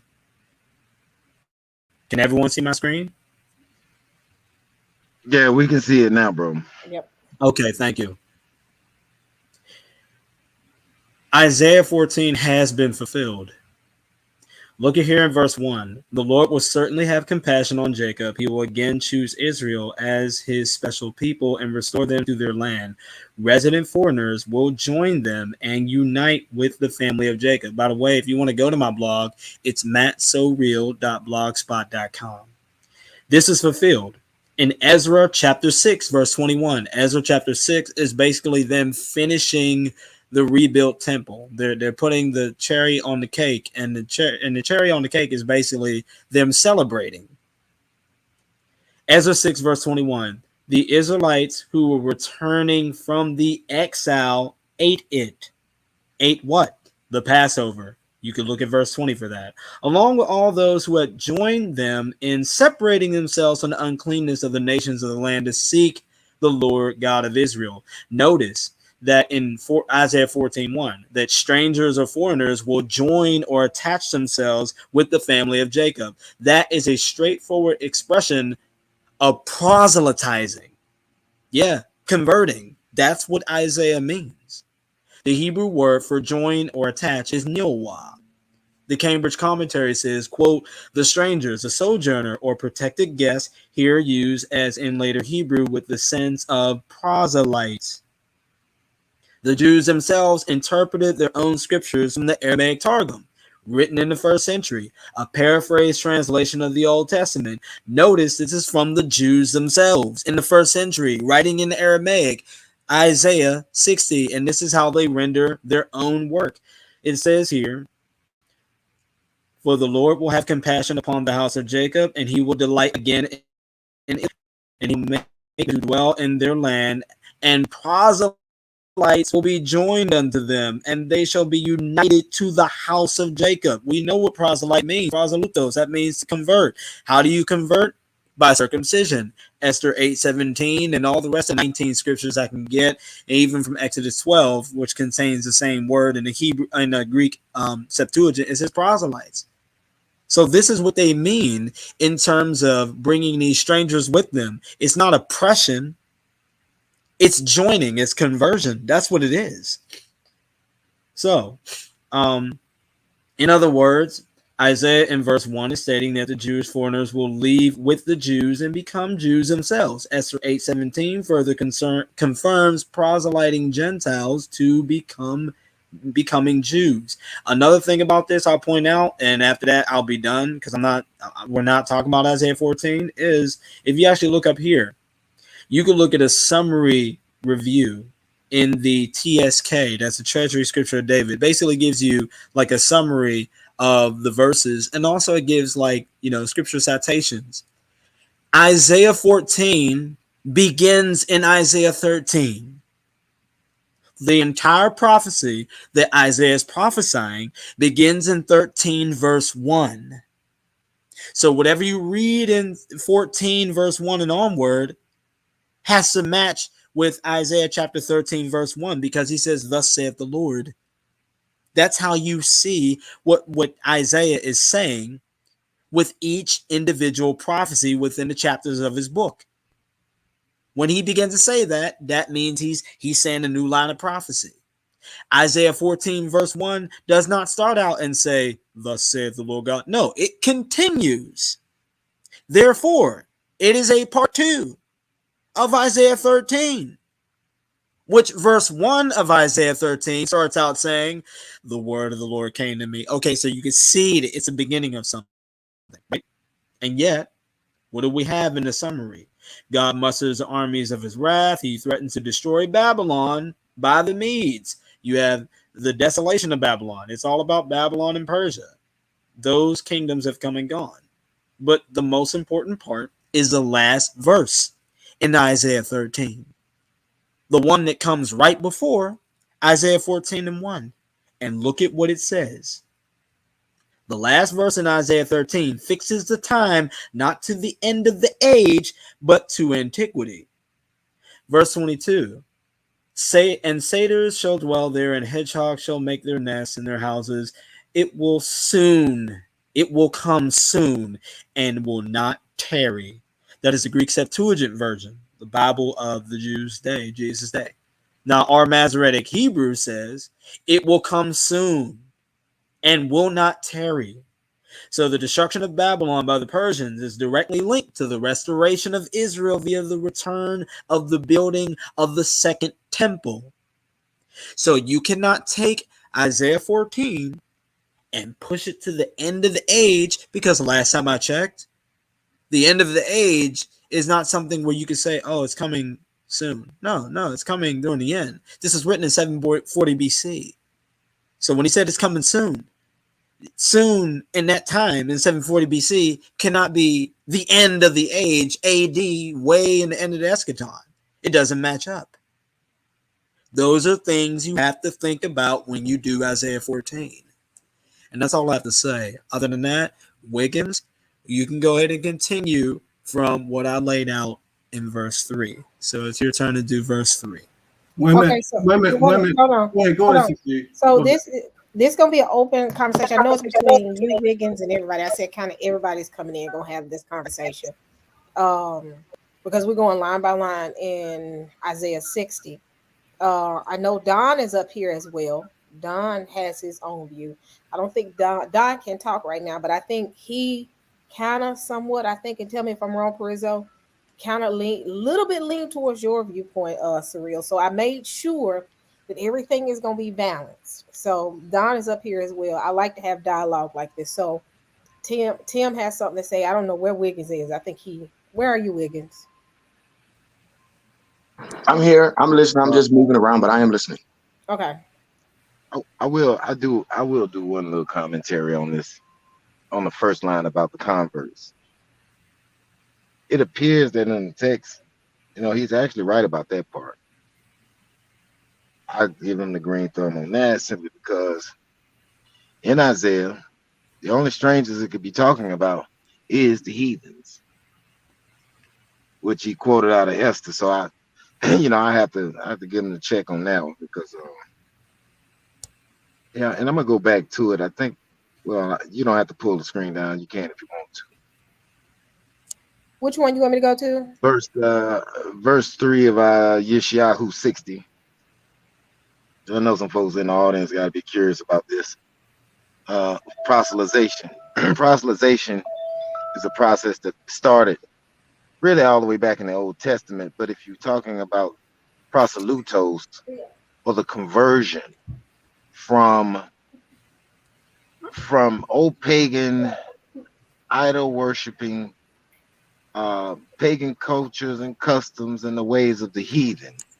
When one converts from the ways of the heathens over into Judaism, or converting to be a Jew, this is a process. It's called conversion or proselytization. So I got to give him a great thumb on that. Verse 3 of Isaiah 60 says, and Gentiles shall come to thy light. Now that item in the series, well, if Israel is the light from Santonio's position, that means Gentiles are coming to the Jews. Because some hold the idea that the Lord is the true light. John chapter 1 will tell you that. Gentiles will come to Christ. And we got an issue with that because, I don't know, so far it looks like that's probably why Gentiles, non-Hebrew Israelites, believe in Yeshua. Right? I hope y'all see that in the audience. So that's Matt Selah's argument. Sosoreal is saying this part is fulfilled. And I don't know if anybody got any rebuttal to that, but I mean, it's evident you've got foreigners that believe in Yeshua, or Jesus, as some of y'all like to call it. I don't know. I mean, that looks like something that was fulfilled right there, verse 3. You think, Antonio? You think there's any validity to that? What you think? Well, I mean, you got to put it all in context. You got to put it all together to say whether or not this has been fulfilled. And again, I don't think it's been fulfilled. When verse 3 says, "And the Gentiles shall come to thy light, and the kings to thy brightness of thy rising," which is also a sign that Israel will be being the leading nation, where all nations will flow into it. There's also a sign that the glory of the Lord, Yahweh, the creator of the heavens and the earth, is there. It talks about, "Lift up thine eyes round about and see all they that gather themselves together. They come to thee, thy sons shall come from far, and thy daughters shall be nursed at thy side." So why is it saying that thy sons come from far? Because did not the prophecy say that Jerusalem would be scattered beyond Babylon and scattered beyond Damascus? Isn't that what Amos said in Acts the 7th chapter before Jerusalem stoned him? Amos told them, he said, you were going to go beyond Babylon for the sins in the wilderness, and then they stoned him.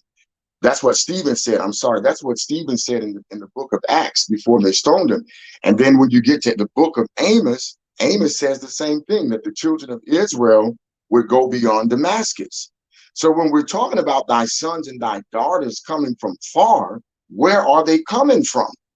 Okay, now Matt say they coming from. Now y'all forgive me, I get a little bit excited, and so just calm me down, because I do get excited about talking about the word of God. And Matt, you my brother, and I love you, but I just like to talk about the truth, okay? But Matt says that this right here was already fulfilled, and he says that when thy son shall come from far, it's referring to Babylon. That's what he's saying. Thy son shall come from far. It's referring to Babylon. Well, remember, we just said, Stephen says that your son, that you shall go into captivity beyond Babylon. Why? Because of the sins in the wilderness, for what your ancestors did. This is part of the reason why the transatlantic slave trade. And then you get to Amos 5, he said you're going to go beyond Damascus. So when God is bringing thy sons and thy daughters from far, he's bringing them not from, like Matt saying, from the Middle East, like just in that location. You got to add that place, all of that over there, back to Israel. And then you got to also add the West, the New World, okay? Because God's sons and daughters were scattered into the West. And God talks about how he would bring his children from the West, how he would gather them from the West. What is the West? The West is the New World. North America, South America. That's the West. How did the children of Israel get into the West? Well, the Bible said in Joel 3, the Palestinians sold the children of Judah to the Grecians. That's what it says. And the scripture said they sold the children of Judah, the children of Jerusalem, not all of Israel, but just the children of Judah, the children of Jerusalem to the Grecians. And the scriptures say that you might remove them far from their borders. Now, when we talk about far from their borders, we're talking about into the lands of the West. That's where you say you took them to, far from their borders. This is how the African Americans got over here. So when I look at this prophecy, when I hear the word, I will gather you from the West, you got to see America as a part of the West. I mean, anybody that want to say the West is over there in the East, that's ridiculous. And I mean, that's just ridiculous. We all know, forgive me again, I ain't trying to be funny, but we all know, if you had any kind of study, we know we are in the West. So thy son shall come from far, and thy daughter shall be nursed at thy side, includes the West. Somebody say the children of Israel is in the West. Who's in the West? The children of Judah. How they get here? By the Grecians. That's what the scriptures say. All right, and we're gonna read a little bit more. Mac, you don't mind me still reading there, do you? Let me read a little bit more, and then you just tell me where you want me to stop at, because once I get to going. And I want to make sure that Tim is going to get a chance to talk as well. I want to make sure. Okay, I'll digress. Tim, you jump on in right then. Tim, go ahead, bro. All right, hey, thank you, Elder Wiggins. Hey, Sosoreal, this is not personal, bro. But I don't have no ill feelings towards you. I'm just simply reading the scriptures, and if I might be a little animated because it's because I love my people and they deserve to hear the truth, not something that's come and being made up and not being proven by the scriptures. You said Isaiah 14 has been fulfilled. And I just went to Isaiah 14 just to show you who the strangers were. But I wanted to show you that Isaiah 14 has not been fulfilled. Just read from the beginning.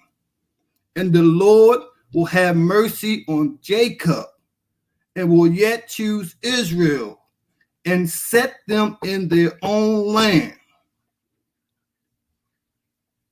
So you're telling me that all 12 tribes are in the land right now. So this is a future prophecy, sir. And the strangers, the same strangers in Isaiah 60, and it says the same thing. They shall be joined with them. So they come into the kingdom with us. Nobody's saying, they're not coming, but they gotta, it's things that's gotta happen. He didn't want me to jump. He said I wasn't supposed to be here. Well, Sosoreal, you can't choose who comes on Sister E panel, bro. If you can't handle but brother, you gotta address his argument, because all what's the rest his of argument? it is filibuster. What's his argument? I explained it already before Wiggins took the mic. What's Man his told argument? you plainly in Isaiah 60, not 14, at verse 3, You that is addressing a me, form sir? of conversion. Say that again. That is a form of conversion. What are you talking about? In fact, it is foretelling that the Gentiles will be converted to Yod-Heh-Vav-Heh. So you saying this prophecy already happened? Is that what you're saying? No, notice what I said. Matt's argument was verse 3 was fulfilled.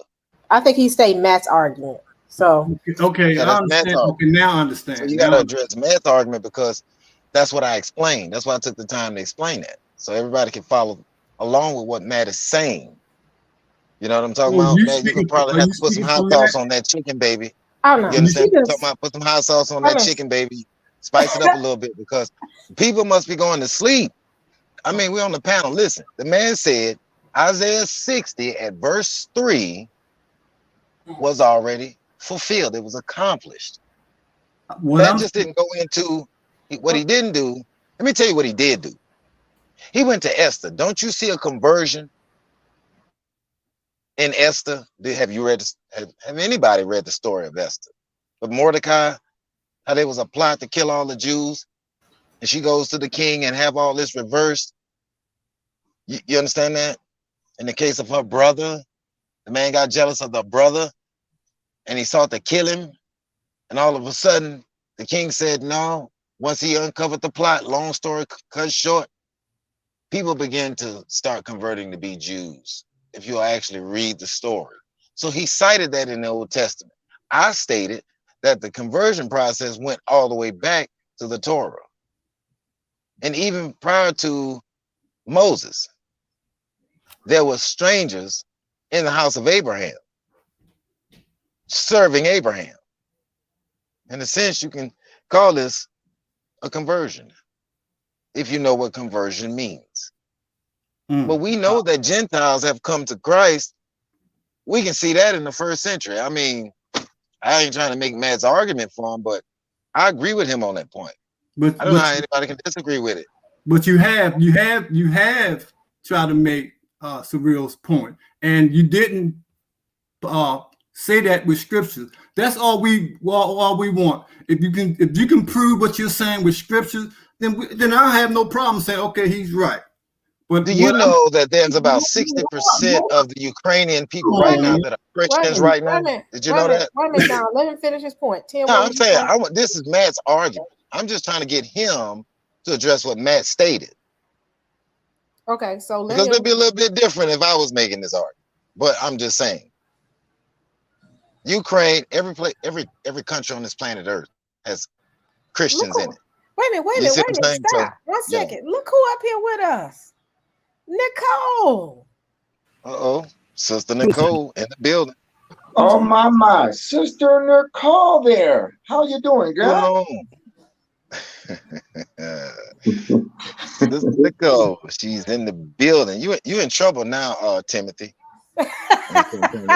It's all good. It's all good. Y'all about to get a whipping. We hear you, Nicole. We hear you. I know I can barely hear y'all. I think it's the way that I came in. I'm trying to figure it out. You may have your Bluetooth on. You might have your Bluetooth on. Turn it off. Put your speakerphone on. Or your headset, one or the other. All right. There's a setting here too you can find near your mic. If you look on settings and go to audio, and you can adjust your mic and some other things there. I don't know how many options it'll give you, but that's just I know how that is. So make sure you go to your settings, put it on speakerphone if you don't have your headset or a pair of earbuds or whatever like that. Come on, Sister E, you got it. One thing. Hold on 1 second. Let Tim finish his point, because I want everybody to get their points. He started, and I think we've been cutting in. Tim, go ahead and finish your point. I'm gonna let Santonio chime in. And I am like Don, let's spice it up. Everybody getting kind of monotone. I don't care about y'all going, it get heated. Just let's be respectful. But it is getting kind of like, So what do you say? Put some hot sauce on the chicken to spice it up. Exactly. Hot sauce on that burrito, baby. Hey, look. My point, Sister E, is I don't mind that you bringing up an argument or you even speaking for another person. But if you're gonna do that, then show us where it is in the Bible. Show us in the scriptures. That's all I'm saying. So when I spoke, I read scriptures, and I showed that these prophecies has not been fulfilled. I showed that. And if you can refute that, then I'll repent. I'll say, okay, well, I see that. I don't have a problem. I'm a humble brother, but I'm also a brother that is going to speak according to what the scriptures say. And if I'm wrong, then just show me that I'm wrong with the scriptures. But don't talk me to death. Show me in the scriptures. That's all I'm saying. I'll hold my peace for right now, Sister E. That's respectable. That's respectable. And I just want to say this, we don't have to be all soft, because y'all kind of draw me back when I can't be myself.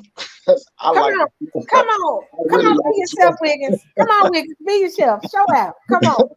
I really love the smoke, and I know what Don is doing. Don really don't believe what he's saying right now. He's just trying to crank up the show. Hello, Mr. Sugar Bears. He doesn't believe what he's saying right now. I've dealt with Don way too much. Now, Matt, you my brother, and I love you. And I just want to say this: I think we got to come on out and bring it out on the topic, on the table. Now, I think you say you are a partial preterist, but I when I listen to you a lot of your views is kind of almost close to full preterist to me to some degree. And that's just my view. And I think maybe this could be probably some why you're saying some of this is fulfilled. And then also, again, because in the church, we have this idea that God has forgotten about Israel. God ain't forgot about Israel. That's the thing I keep talking about that. How do we think that the Gentiles going to receive righteousness without Israel? I'm just confused. So I'll go ahead and digress there. Y'all jump in. Hold up. I'm not going to let you smother him with this sugary talk you just talked. You can put your little ancient mama syrupy, watery down version, generic Dollar Tree brand syrup on the side. We got some real good stuff over here, some maple. Gentiles have to have been converted. Because if not, what is Paul doing? Who is he talking to? Who is Paul talking to? Who? Scythians, barbarians. Those are not Israelites. Those if y'all can't spice this up, I'm gonna go find Black Jesus in a minute. Black Jesus member. Or you could just let me start chopping people up. I pulled up for the smoke. Oh my God! No chopping. Bring it out. No chopping. But yeah, we finna chop. We're gonna end this. We're gonna go ahead and end this real quick. So I don't know if people aren't studying history or you aren't studying your Bible. Someone please bring up Ezra 4 and 3. I can't bring it up right now. Hold on 1 second. Let me go. Thank you. Sister guy. So I'm gonna say this while we going to say that the Gentiles. Now I disagree that these Gentiles are going, but I'll play the game, right? Let's say that these Gentiles are actual Gentiles. We talking about in Isaiah 60 verse 3. I need to understand then why Ezra says this. This is Ezra 4 and 3. But Zerubbabel and Jeshua and the rest of the chief of the fathers of Israel said unto them, ye have nothing to do with us to build an house unto our God, but we ourselves together will build unto the Lord God of Israel, as King Cyrus, the king of Persia, hath commanded us. Why is this verse important? Because this verse speaks to exactly specifically what happens after the return of the Babylonian captivity. When they get back in the land, they're fighting with the foreigners that were brought in from places like Sepharvaim. We can go to the book of Kings and prove this. So the foreigners were brought in there. If what Sosoreal is saying about the foreigners then coming is true, they wouldn't have rejected these people. Israel is clear. And then from there, we move forward and end up going into the Hellenization period. Unfortunately, we're not being critical thinkers as it pertains to how history lines up with the Bible as well. The Gentiles did. Hold on. The Gentiles. That ain't the argument. Just let me finish. Just let me finish. I want you to finish, but I want you to know that ain't the argument. I want you to know that it's not the So argument. Real's argument. Hold on. So wait, time out. So Real's argument in Isaiah 60 verse 3 is what, Don? That it was fulfilled when they came back from Babylon. And he's showing you why it wasn't fulfilled, Don. So Real, listen, bro. Listen, please stop. Please stop. So Real is saying, right. So Real. Correction. Go ahead, That's Don. not. Go ahead. That is not his argument. Please tell me his argument. You're doing two things. No, don't tell me what I'm doing. Tell me what his argument is. You red herring, and then you use. Tell me what his argument is, bro. Come on, bro. You know me. We good. Just tell me his argument. I know, but his argument wasn't about that. His argument was, at verse 3, is talking about a conversion. Long story short, it's about a conversion. Pull up Isaiah 60, verse 3. I want to show you. What this is. I want to show you his argument. Before we do this, Pro Real specifically said this was fulfilled when the Israelites came back from Babylon. Yes or no? Did he say that? Yes. That's a yes or no. He said that. That's a why. No. Okay. Well, they came back. That is exactly what he said, Pro Rizzle. The whole Isaiah. That ain't entirely false, is it?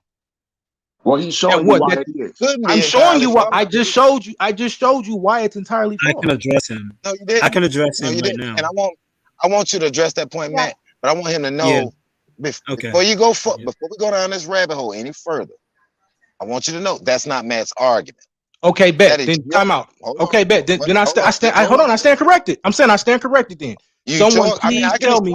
So you don't. Please tell me so real. What you're saying? No, we good. Just tell me what's so real. Just tell me what Sosoreal's argument is. Okay, I'm just trying to keep it straight.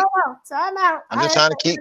I just want to point out that when I get on the panel, these arguments start to shift a little bit. You know why? Because I'm gonna put my foot on all of this nonsense. Let's go. Okay, you can put your foot any way you want to. I am. Straight up. I'm just saying. It's just because I came for the smoke. I came for all the smoke. It's good. What I'm talking about. I came for all the smoke. I got time to date, cool. Let's go. That's good.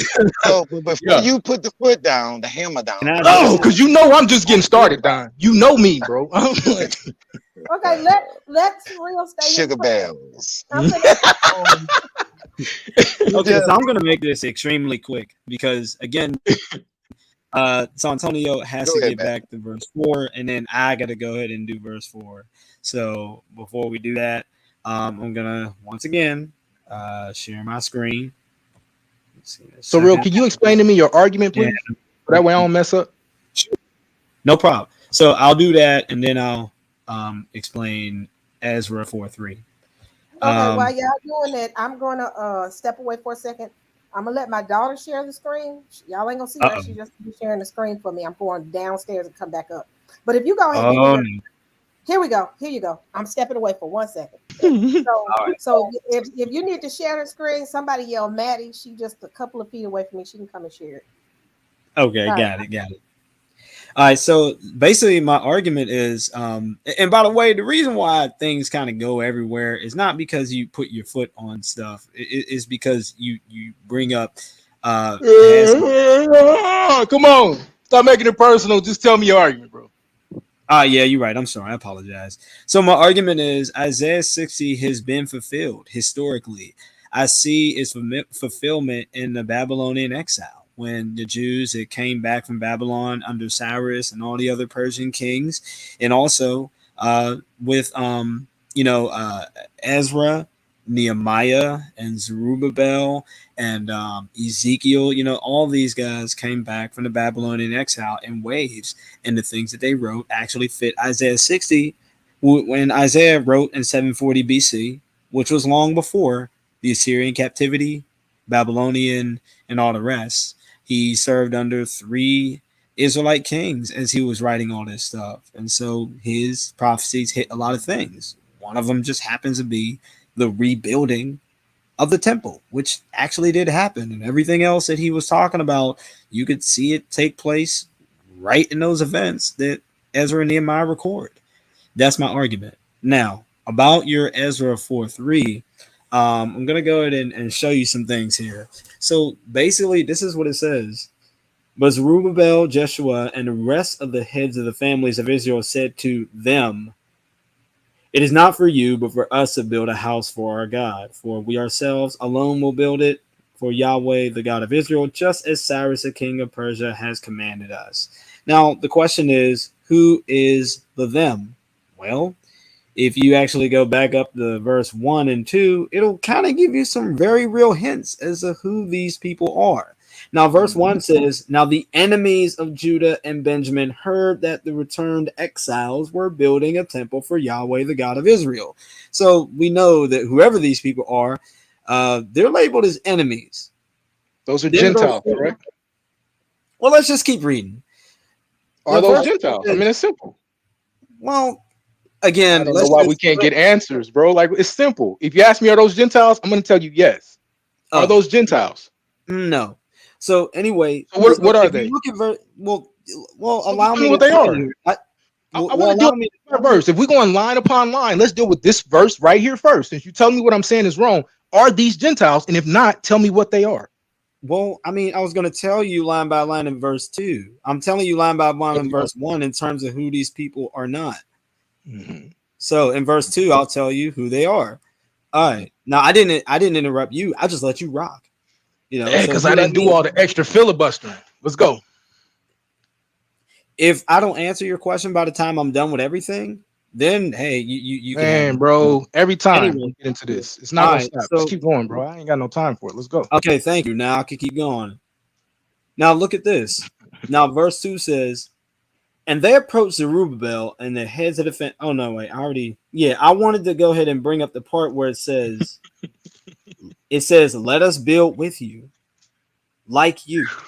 We seek your God and have been sacrificing to him from the days of Esarhaddon, the king of Assyria, who brought us up here. Now, those are Gentiles. You just killed yourself. I'm gonna show you though. Not. Hey, excuse me. I'm not done yet. Wait, I'm not. Hold on. Wait a minute. I didn't interrupt anyone. I'm not trying to interrupt you, brother. I know, but hold on. I just want to tell who they are. I just want to say one moment. One moment. Go ahead, as soon as I'm done. All right. As soon as I'm done. All right. Yeah. Go ahead. So the clues is that they say that, hey, we worship your same God, even though the Jews are calling these people enemies, so they got some beef with them, and yet they have something to do with the Assyrians bringing them somewhere. Well, basically, these people are actually the Samaritans. It says because the Samaritans had united idolatrous rites with the worship of Yahweh in 2 Kings 17, to have allowed them to share in restoring of the temple would have been destructive for all purity of religion. So that was a kind of beef. It was like, well, you guys are Samaritans and y'all kind of got a little, corrupted. So we're not going to allow y'all to go in and rebuild. Now, we all know that I just got done showing how you had Gentiles who joined and attached and converted and to Judaism and came back with them to go and rebuild the temple. So there's a distinction between these guys here that Ezra 4 is talking about, Samaritans, and the Gentiles who converted and came back, which I showed in Isaiah 14 and Ezra chapter 6 verses 20 and 21. And that's my answer. So Amazing. May I respond? May I respond, please? Yeah. Yep. Is there someone there to share the screen? I think our daughter has to do it. So these people are not Gentiles; they're Samaritans. Yeah, we'll go ahead and deal with this easy. And that's why I brought up First Kings. I can't believe you bring up First Kings and then say this like it's or Second Kings. I'm sorry, like this is. I'm not upfront. This is kind of bad. Like y'all can see my screen. Okay. I'm sharing. Oh no, okay. I'm sorry if you had it up, sister. It don't matter to me. I just need the verses. Appreciate you. All right, we're gonna start at 2 Kings verse 17, and this is why I said like somebody's not reading a Bible. All right, verse 24. And the king of Assyria brought men from Babylon. This is after the captivity. They removed Israel out the land. Understand that.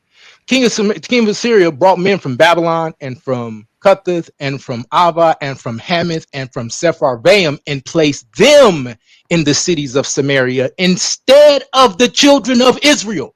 These are Gentiles. And they possessed Samaria and dwelt in the cities thereof. And this is even worse. Let's find out what happened. And so it was at the beginning of their dwelling there that they feared not the Lord. Therefore Yah sent lions among them, which slew some of them. Guess what they had to do? Wherefore they spake to the king of Assyria, saying, the nations, the Gentiles, which thou hast removed and placed in the cities of Samaria, know not the manner of the God of the land. It's going to get worse. Therefore he hath sent lions among them, and behold, they slay them, because they know not the manner of the God of the land. Then the king of Assyria commanded, saying, carry thither one of the priests whom ye brought from thence. He had to go get an Israelite to bring him back just to show him how to sacrifice. These are Gentiles. This is why we get so mad, because we're playing games with the scriptures. These Gentiles were not cleaving on to the light because they didn't even know what to do. We weren't even considered to be light at this time. We were still under the thumb of the Persian captivity. What do you mean? When did Israel return and become sovereign to the point where the nations can come to the light of their rising? This is abominable. Come on, family. Like, this isn't even me being upset right now. This is just me telling you the truth. Shouting isn't going to change a man's heart. You right, second Exodus, and neither is the truth, because he doesn't want to change his heart. I can't tell someone, oh, we're good, we're nice, we're this, when you're looking at the scripture and it's telling you the truth. I'm sorry, the scripture tells you right there that these people were Gentiles. They got brought into the land. This is the definition of ancient gentrification, if we want to look at it from that perspective.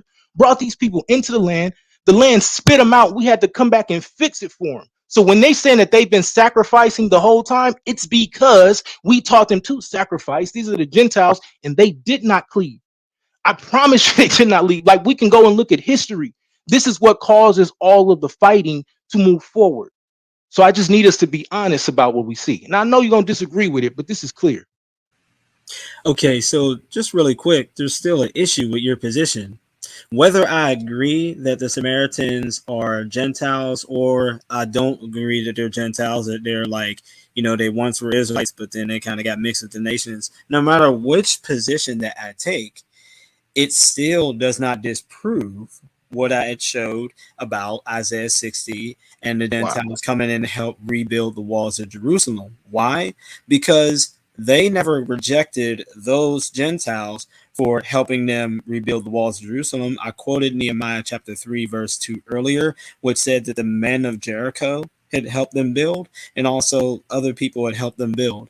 Also quoted other places. I don't think you were here, but I made all that very, very clear that they converted, they came back with them in the land, and they helped them rebuild, which means that there's a distinction between giving a thumbs up to those guys and then giving a thumbs down to the Samaritans. Now, again, we could disagree on whether it's the Samaritans or not, or Jews, or that got corrupted with the nations, or whether they're Gentiles. But it doesn't mean that it disproves my position, because you still see, the Jews having other nations help them rebuild the temple. The only people that they gave a thumbs down to are the people there that you pointed out in verse 3. That does not change the reality of everything else that is being played out, that I showed in Ezra chapter 6, verses 20 and 21. Matter of fact, if you look, I was going to show this a little later, but I'll show it now. I'll show it a little later, but for now, if you go to Ezra chapter 2, there's somewhere where it speaks about how many people of Jericho came back with them from the captivity, and I think it was 345. So, again, while I hear what you're saying, it's not enough evidence to say, hey, Matt, I found these people over here that were rejected from the building, therefore your building premise is wrong. No, premise still stands. Other than that, Wiggins, you could go ahead and look at verse 4, and then from there I'll go ahead and break down verse 4, and we could continue on with the chapter. Just one quick thing. I just wanted to just say this. What's the brother name? Brother Jada. I don't want to, is that your name, sir? Jada. My name is A9. A9. Okay. I agree with you that those people in that chapter in Isaiah 60 are Gentiles. However, are you saying that this prophecy has already happened? And I would like to. No, I'm saying it has not happened at all. Okay. All right. Yeah, I'm saying yes. I'm 100% saying that this has not happened. Okay. I'm 100% saying that Israel has not been in a position to even say that the nations will come to the light of their rising, because Israel, even when they returned, was still a vassal, so to speak. Okay. And that was my other point. You can't come to someone's light if they're still a vassal. Right. And by the way, I like your energy. But Sister E has a way. I'm not trying to tell you what to do. I got much respect for you, but we like to give people the chance to talk, and then after they talk, we respond. And not, like I said, no disrespect to you, but you're gonna be you. So that's all I want to say to you, bro. I appreciate that, and I receive that. My passion is out of control at times, in the sense of people don't like it, but not in the sense of where I'm belligerent and I'm just attacking. Me and Sosoreal got slight history, right? I'm the same way, bro. I'm the same way. But right. I got to learn how to control it a little bit, Right. But no, I'm not gonna say. I'm gonna be honest. I do have it under control, and I mean to cut Sosoreal off at times and all of that, because Sosoreal will have you sitting here listening for 15 minutes and not say nothing, and then take a shot at you and then move on. At some point. Right. At some point, like, we got to start calling these things as what they are, so they can stop happening. Right. That's just what it is. Like, either we're going to be honest and say we building and call people out. Everybody call me out when I'm getting on people's neck. I'm going to call you out when you playing around and running from the scripture. That's just what it is. No disrespect to anybody, though. Like, and I'll tell you, if you feel like I offended you, then I'll repent and I'll say I'm sorry, but I'm never going to stop pressing this word, because it's a problem right now. We're leading people astray, and it's getting late in the evening, as our grandparents said. Go ahead. I concur with you. Go ahead, Elder Wiggins. And, let's go ahead and do verse 4. Hold on, let me say something. Everybody's heated. I get heated. So I ain't got no problems about you, Anonymous. I know how you are. You come in ready to sling the sword before. I love you. We could be talking about coffee needs cream in it. You're going to come in there slinging the sword saying, no, it doesn't. That's just how. Yes, ma'am. That's how Anonymous is. When I saw him come in, I said, oh, it's finna get hot. But yes, ma'am. Let's continue on. Prizzo, are you good? Okay. Oh, yeah. I'm here. Wiggins, you good? You ready? I just want to say I agree with Anon right now, and everything he's saying is right. I agree with Timothy. I think, we know, looking at this, those of us who really believe the scriptures, we know Isaiah 60 ain't been nowhere near fulfilled, not even a little bit. You want to say this? I got like Don want to say right now, popcorn style. Because really, be honest with you, something I don't agree. Thank you very much. We already know that. So which chapter are we trying to get to? Again, wait. Again, we back in Isaiah 60. I just want we're on verse 4. We're on verse 4, but I just want to plug up again, as Don wants to try to, I understand what he's doing, but you cannot say that any part of this chapter was fulfilled, period. That's my whole view as we look at this verse. Do you always have to be the antagonist to every Well, I ain't story? trying to You was be. the big bad wolf trying to eat the little pigs. Stop it. Go ahead. All right, so now look, we're telling this is what's coming to Israel. Lift up thine eyes round about and see all they that gather themselves. They come to thee, thy son shall come from far. He says, then shall thou see and flow together. Verse 5, and thy heart, talking about Israel. Why is it God saying, then shalt thou see and flow together? Because don't that sound like the prophecy in Ezekiel when God said he gonna take the northern kingdom and the southern kingdom and make them Nope. one stick? Doesn't it sound like that? Put them in the hand and make them Not one at stick. all. It won't be no more It sounds friction like shimmy, between. shimmy, Cocoa Puffs. I don't know why you do it. No, man, come on. That's for real. Doesn't the Bible say that God is going to bring Ephraim and Judah together and make them one stick? The scriptures say that. Okay, so when it says thy heart shall flow together, it also reminds me of like when God said, I'm going to bring you back together as in the days of old. What is the days of old? Like when King Solomon had them, all Israel together. There was no northern kingdom and the southern kingdom. It was just Israel. So that's how I feel about that part. It says, and thine heart shall fear and be enlarged because the abundance of the sea. Sea here refers to people, not just like talking about fishes and sharks and all that kind of stuff. No, it's really referring to people. The abundance of the sea shall be converted unto thee. The forces of the Gentiles shall come unto thee. And when you're talking about forces here, it means strength, it means army, it means wealth, it means might. All right, this is what it's saying. And God is saying He's getting ready to do to Israel. Arise and shine, for thy light has come. He said, when your light come, Israel, darkness is going to be in the rest of the earth. Again, I don't believe we have any history to attest that darkness was in all of the earth except the geographical location of Israel today. We don't have any history to say, and because we don't have no history to say that, how can we say that the rest of this prophecy has been fulfilled? Because everything else we reading stems off the 1 and 2. So that's like, I'm just, this is where I get like kind of confused at like, okay, we're going to continue to say that this has been fulfilled, but the only reason we're doing that because we have totally ignored verse 1 and 2. If you take 1 and 2 serious, then I don't see how Did we you can keep just going. throw a shot? Yeah, no, that was it. That's not how you Oh, do my basketball. turn. Stand at the Oh, line and don't. Come on, man. You don't play right, so Tony. I don't think I like you no more. I don't like you. Somebody else who like him, talk to him, please. I don't. Yeah, This I guy. do see what Santonio's saying, and I see, yeah, Pro Rizzo, He you think funny, he's slick. bro. He think Nah, he's I'm what slick. No, he's the you one trying to be slick. I'm funny. watching you, bro. You think he's slick. You Jeez. slick. I'm watching you, Don. I see what you do.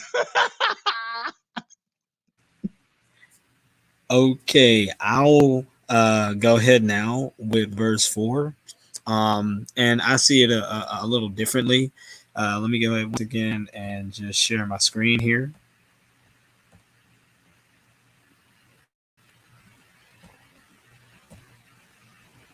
Okay, now for verse 4, we basically have where it says, and I'm reading from the NET, and it simply says here, look all around you, they gather and come to you.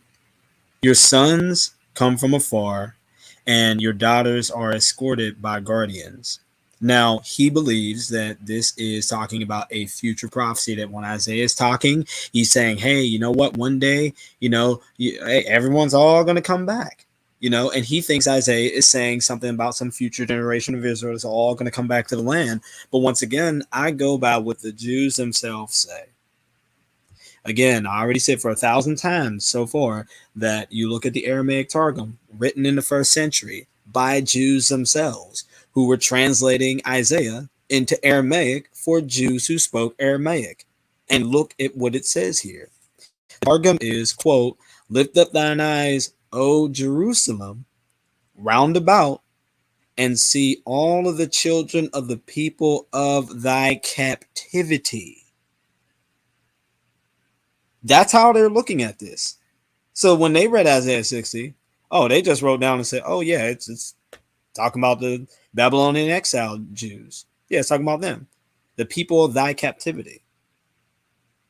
And also, if you go ahead and look here, and I'll go ahead and share my screen for what's on my phone here. I'm gonna go ahead and pull something else up.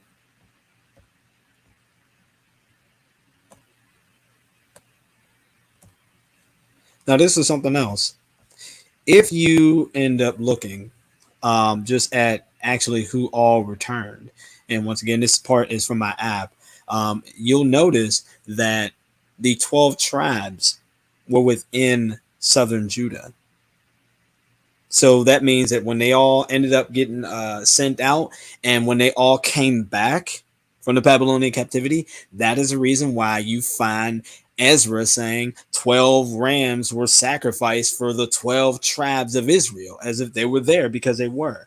Look at 1 Chronicles 9, verses 1 through 3. It says, "So all Israel was enrolled in genealogy, and behold, they were written in the book of the kings of Israel, and Judah was taken away to Babylon of account of their sin. Now the first inhabitants who were settled on their property in their cities in Israel were the priests, the Levites, and the temple servants. Also some of the people of Judah, Benjamin, Ephraim, and Manasseh lived in Jerusalem." I'm going to go ahead and skip a whole bunch of stuff because this is a separate subject.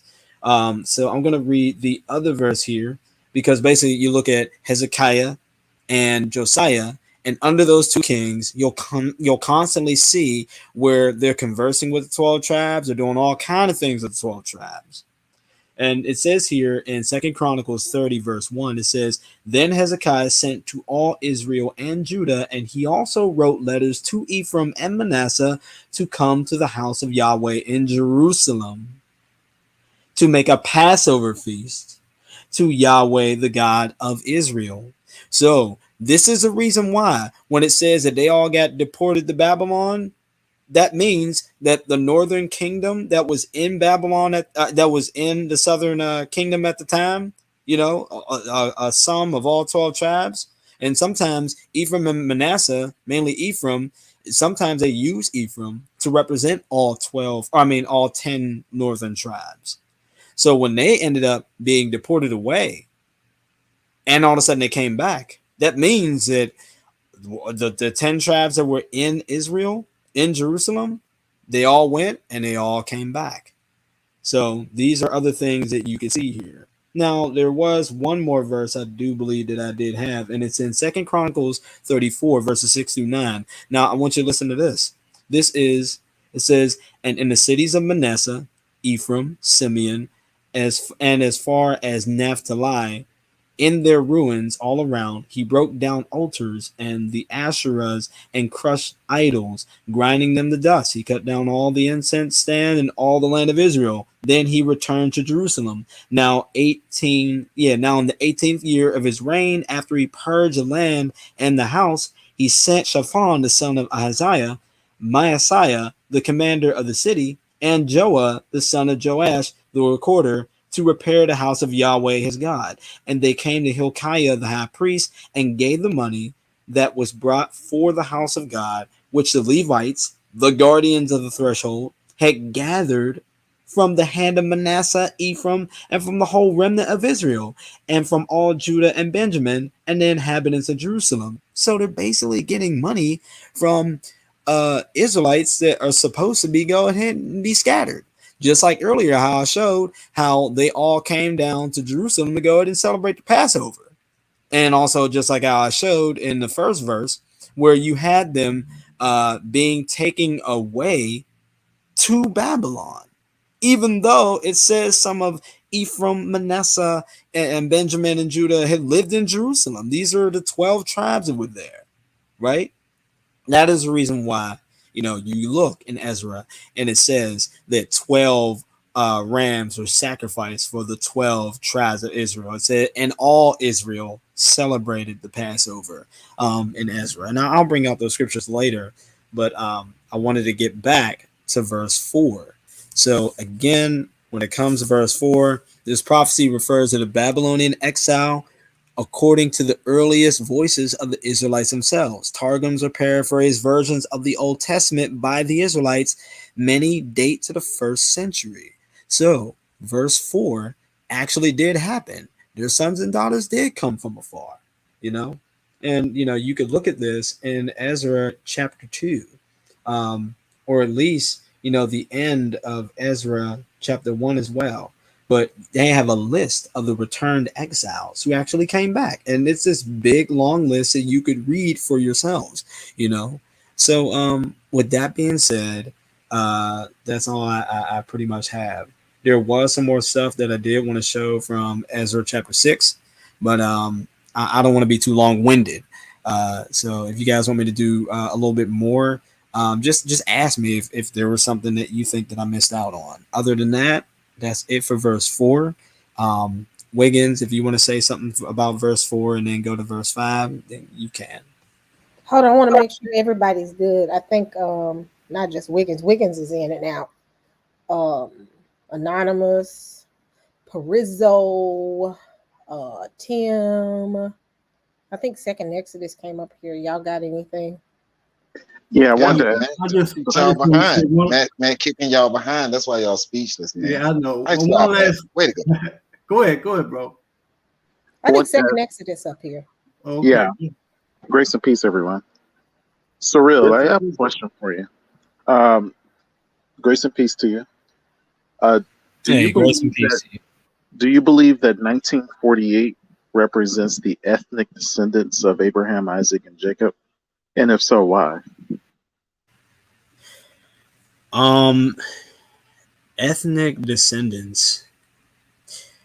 The only thing I could say about the ethnic descendants and 1948 and Jews returning, the only thing I could say is that and I've said this before, when you look at how the Jews define and identify themselves, Old Testament, New Testament, from Babylon to Timbuktu, the writings of Cicero, Pliny the Younger. I mean, pretty much anyone, Josephus, Cassius Dio, Philo of Alexandria. No matter where you look, they never define themselves by saying, "Hey, you are an Israelite, like by birth, and especially ethnic DNA." That concept was non-existent.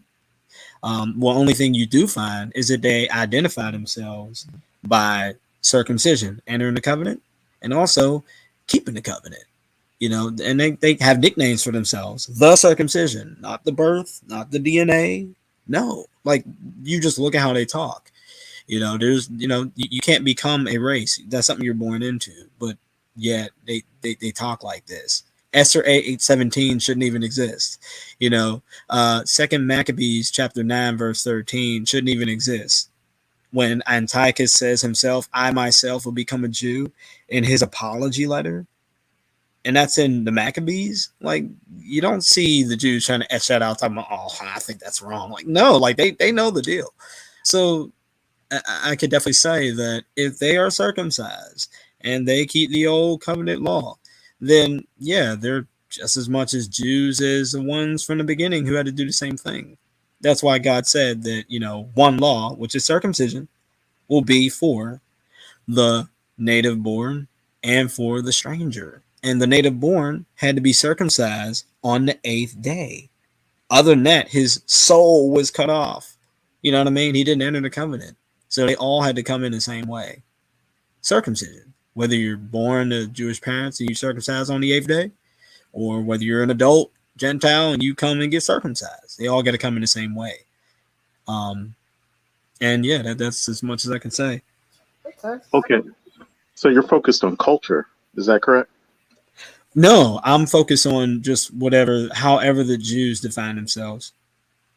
Okay, how they define themselves. Mm-hmm. So I understand that in the Jewish almanac, it says that to call a Jew an ancient Israelite is incorrect.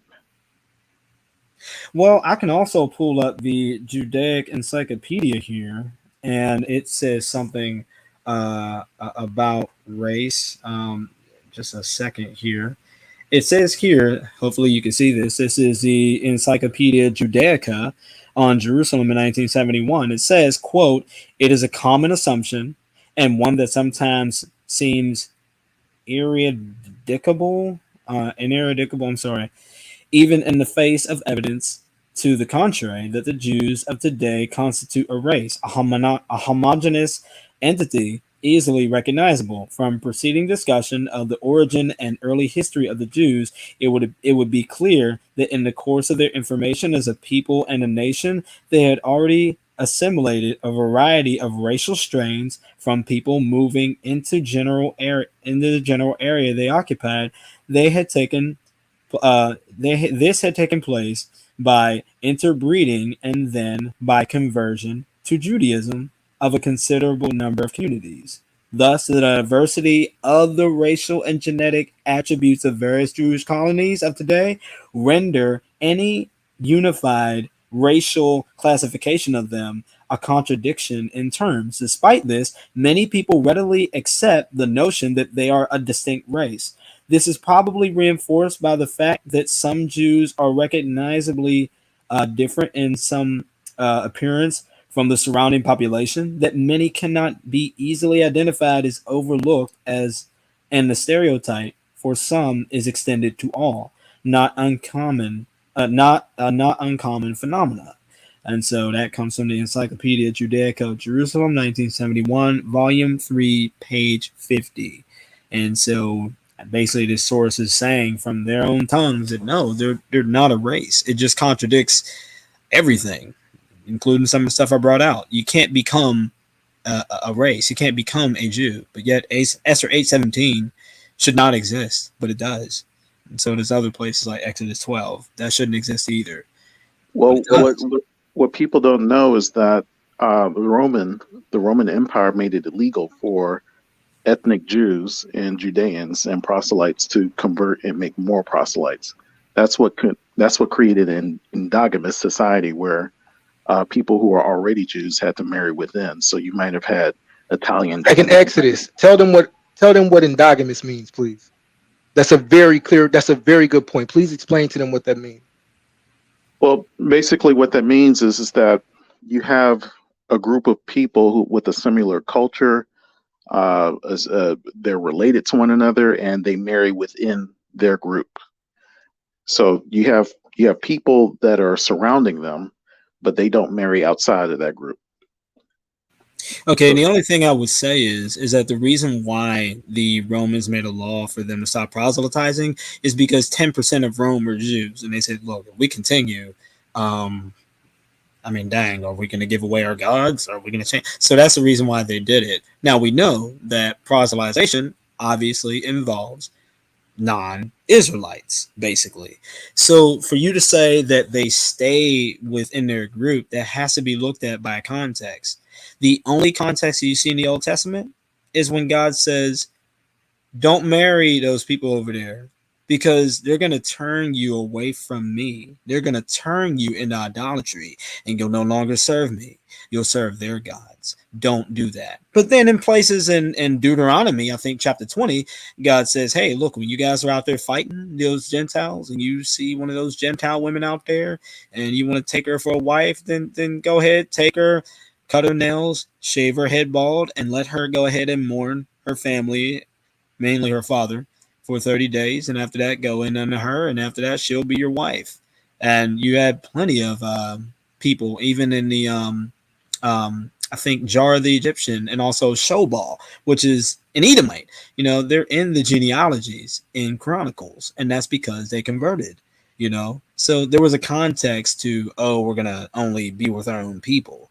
That means that, well, if you want to be with me, you have to become my people, like Exodus or Genesis 34, 16 and onward says. It says, look, Shechem, you like my sister. My name is Jacob. You like my sister, Shechem, but you have to go ahead and circumcise yourself. And then from there, you go ahead and give us your daughters, and we'll give you our daughters and things like that. And then you and I will become one people. The Septuagint version says we'll become one race. I've never known anyone who could say, hey, if you circumcise yourself, we're going to have the same DNA. Well, obviously, the word genos, the word race, was used totally differently from the ancient world. And I'm just citing the Jews. I could cite how the Greeks looked at race, and it was the same way. They looked at race in a way where it's like, yo, like the modern version, it's like, no, that's not what a race is. So whatever was going on in their minds wasn't modern; it was ancient. It's something Here's to think about. here's the and here I think this is what a lot of us are wrestling with. There's a supernatural element to the punishments and blessings uh, to the descendants of the Israelites and the mixed multitude that came out with them when they received the law and the covenant in the wilderness. And so if they were to break those laws, then they were to receive those particular punishments like exile and famine and captivity, things like that. So even though someone who is a stranger from another nation, they might take on your culture and some of your language and your ways, that doesn't necessarily mean that the curses or the blessings that are on Israel is going to fall on those people who converted or proselytized into that nation. So if you have, let's say, ethnic Israelites in the Roman Empire, and you had Italians that converted and became ethnic, they became Jews, either through accepting Jesus Christ or circumcision. When the Romans came to enslave people, they weren't necessarily enslaving the converts. They left the converts alone. They went and enslaved the ethnic Israelites and scattered them into Elephantine, into Egypt, and into Abyssinia. So when you have all these pockets of Jews in Italy, in France, in Spain, in India, that's because they were left alone and they weren't bothered like the ethnic Jews, kind of like today. If you see someone who is appropriating Black culture, but the police officers are not going to attack them, they're going to attack Black people. So they'll skip over the white person who's appropriating Black culture or the Asian person appropriating Black culture, but they will target specifically the actual Black person, whether they're whether they're living out their culture or not. So Well, I guess the only same thing with thing the ethnic Israelite. Right. I guess the only thing I could say to that is that one, you'll have to go to show some examples where the Romans were actually going in and doing that. They're going ahead and punishing the Jews, but if they kind of find some Italian converts, they kind of leave them alone. And 70 AD is one of your biggest areas that you can find them, because that's one of the biggest times where the Romans are attacking the Jews and tore their temple down. Not one stone was up upon another, and they kicked them into ships and sent them to God knows where. Well, we know where, thanks to Josephus, but you have to find that somewhere. The second thing I can say is that I don't think that I would go with how the Romans would go ahead and define and act about who a Jew is. I would have to go with God when he says that I will be your God and you will be my people, when they go ahead and accept the covenant. If Ezekiel and God himself in Exodus 12 are saying, you will be as one born in the land, like, I don't remember anywhere where the Jews themselves say, hey, you know what? When it comes to the curses, you converts, well, you guys get a break. But the rest of you guys over here is roasting toast. Like, I don't ever remember seeing anything like that. I just remember in the Old Testament, a lot of curses happened to the Israelites because they were disobedient. And yet we always read how they constantly made converts and they never differentiated. Plus, it would be an issue with that if I were to go ahead and take your standard of race, because if you got somebody who's like, maybe half Israelite and half Gentile, then what? They only get half the curses because they're half Israelite or 3/4 Israelite, so therefore they get 3/4 curses. Plus, it begs a bunch of questions. If you say you are who your father is, then it's like, well, when you look at Timothy and his father was a Greek and his mom was Jewish, but yet, like, well, what do you do with that guy? He became a bishop of the early church, and nothing happened to him. I don't know. And on top of all that, I think it's an issue because this is the main one. In Matthew chapter 5, we know when it came to the new covenant, Jesus flipped the script for all those who entered the new covenant. In Matthew 5, he says, look, if you're doing right, you're going to be persecuted. for my name's sake. But great is your reward in heaven. He said that in like 2 or 3 occasions. But that's totally different from the covenant in Deuteronomy 28. Deuteronomy 28 is very plain. It says, if you're good, you're going to be blessed in the land. You know, your best life now. You know, your fruit's going to grow and family's going to populate heaven on earth. Hey, I'm not gonna lie. That's why people get disrespectful. This is long and Yeah, rambling. yeah. Hey, Like, But I'm saying on point. I'm trying. showing I'm you. trying. No, no, you're Okay. not. We're not even Okay. talking about Isaiah 60. Like I'm trying, sister. Wait a Okay, minute. Yeah, You see. brought us away from Isaiah 60. Okay, I didn't so bring let's you go. nowhere. You was talking to another dude. Learn who you talking to. Oh, okay. Well, that was different. Yo, I was gonna actually Told you tell I'm gonna cut you every time you play with me, boy. hey, Anonymous, hold on. I was actually gonna tell Surreal to kind of go and cut it so we can let other people chime in. So go ahead and wrap it up, Surreal, so we can allow everybody else to chime in. Because actually, I'm gonna have to close in the next 15 minutes, but I'm gonna come back at 10 o'clock and do some more of this. But I have to run an errand, and it's gonna take me a couple of hours. So I want to give everybody a chance. So I'm gonna give everybody about 30 more minutes, and then I got to hit the road. And I hate that I have to, but I promise my daughter is gonna go with her somewhere. So, but let's keep going. So, Surreal, if Yeah, you're could I done, just okay, yeah, go ahead, man. go ahead, All Anonymous. right. So, yeah, real quick. I was gonna finish off what I was saying, but because we got to go and go, I really would like for San Antonio just to go to verse 4 and let's pick up where we left off in Isaiah 60. I know I have to work tonight from 11 till 2 in the afternoon, so that's a 16-hour shift. So when you guys jump on, unfortunately, all I'll be able to do is listen throughout the whole night. I won't be able to say anything. But we'll have to pick it up at another time that San Antonio is available when this is over. But San Okay, Antonio, if you want to do verse 5, I hold on believe. one second. Surreal, hold on one second, because I think again, Santonio is in and out. What did you have to say, Anonymous? All right, yeah. So since we're gonna wrap it up, I mean, I'll go ahead and just play spoiler. I'm not gonna sit because I won't be able to make it back tonight. I'm not gonna sit here and play with this guy. Let's go to Isaiah 60. We just knock this out real quick. Uh, start at verse.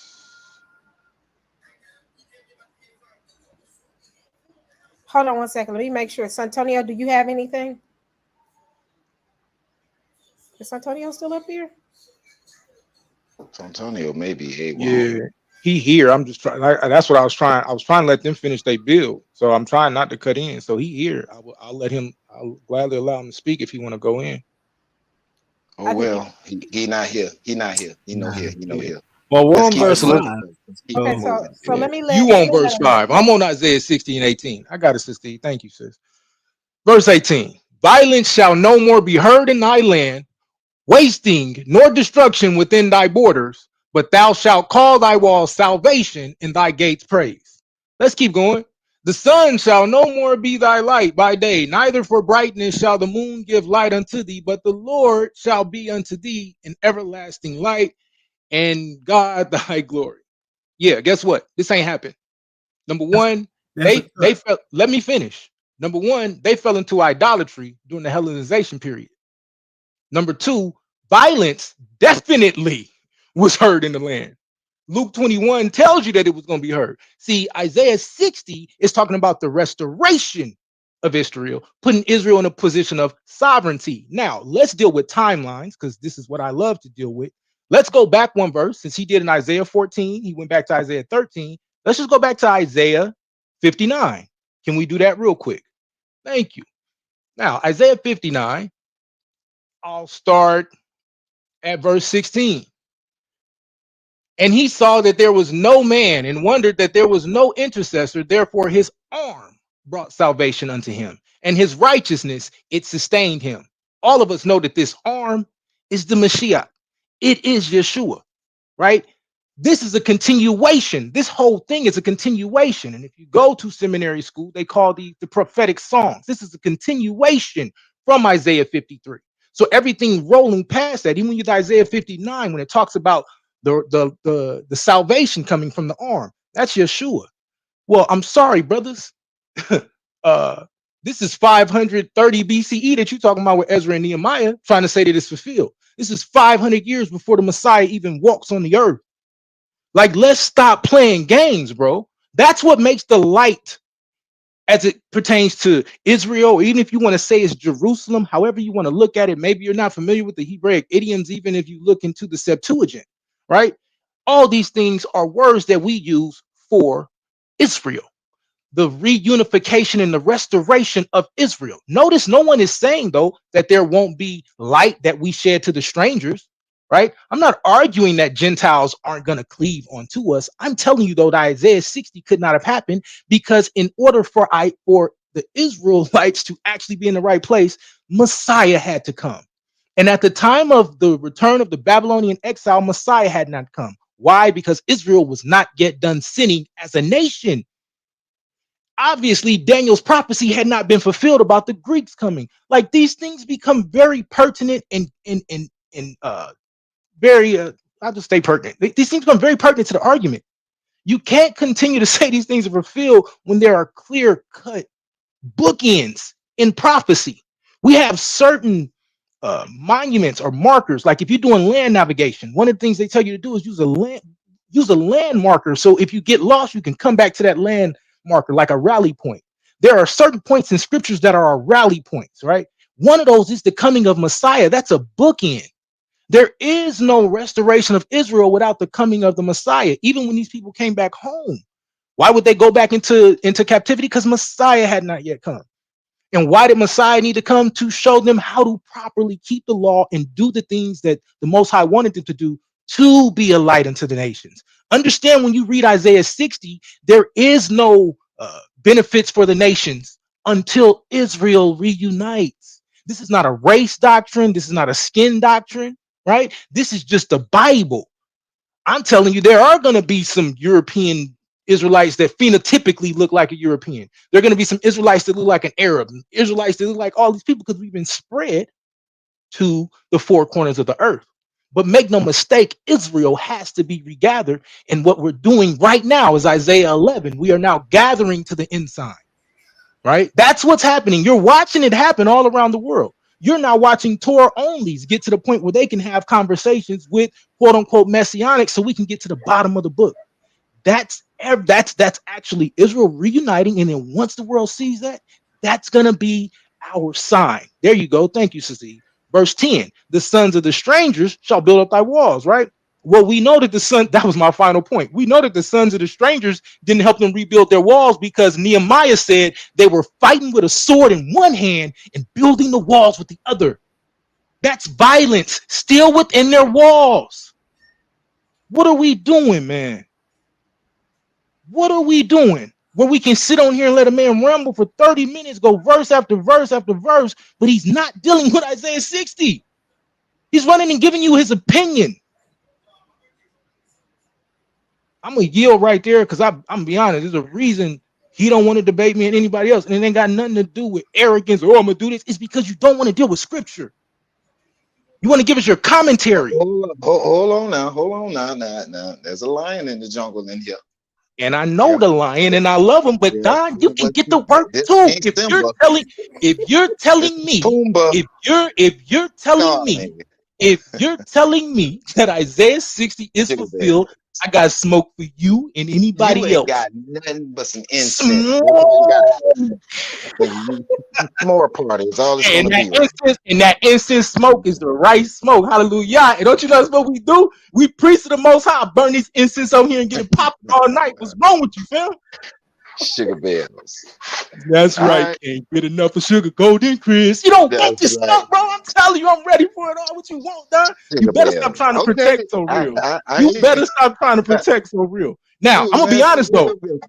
Y'all, man, this whole show. So real ain't touched me. So real done ran from everything I said. He did the Ron Garvin style. So real ran from everything I said. There is no response. Watch this. So are you telling me that Isaiah 59 is not talking about the return of Messiah? Am I telling you that? I mean, if you pay me, I'll tell you anything you want to hear. Well, I want to know what you believe. Do you believe that Isaiah 59 is not talking about the Messiah? Hey, I'll be back, y'all. Hold on. My Google is crashing. I'm gonna come back in, but I'm gonna keep the live going. You got it. Okay.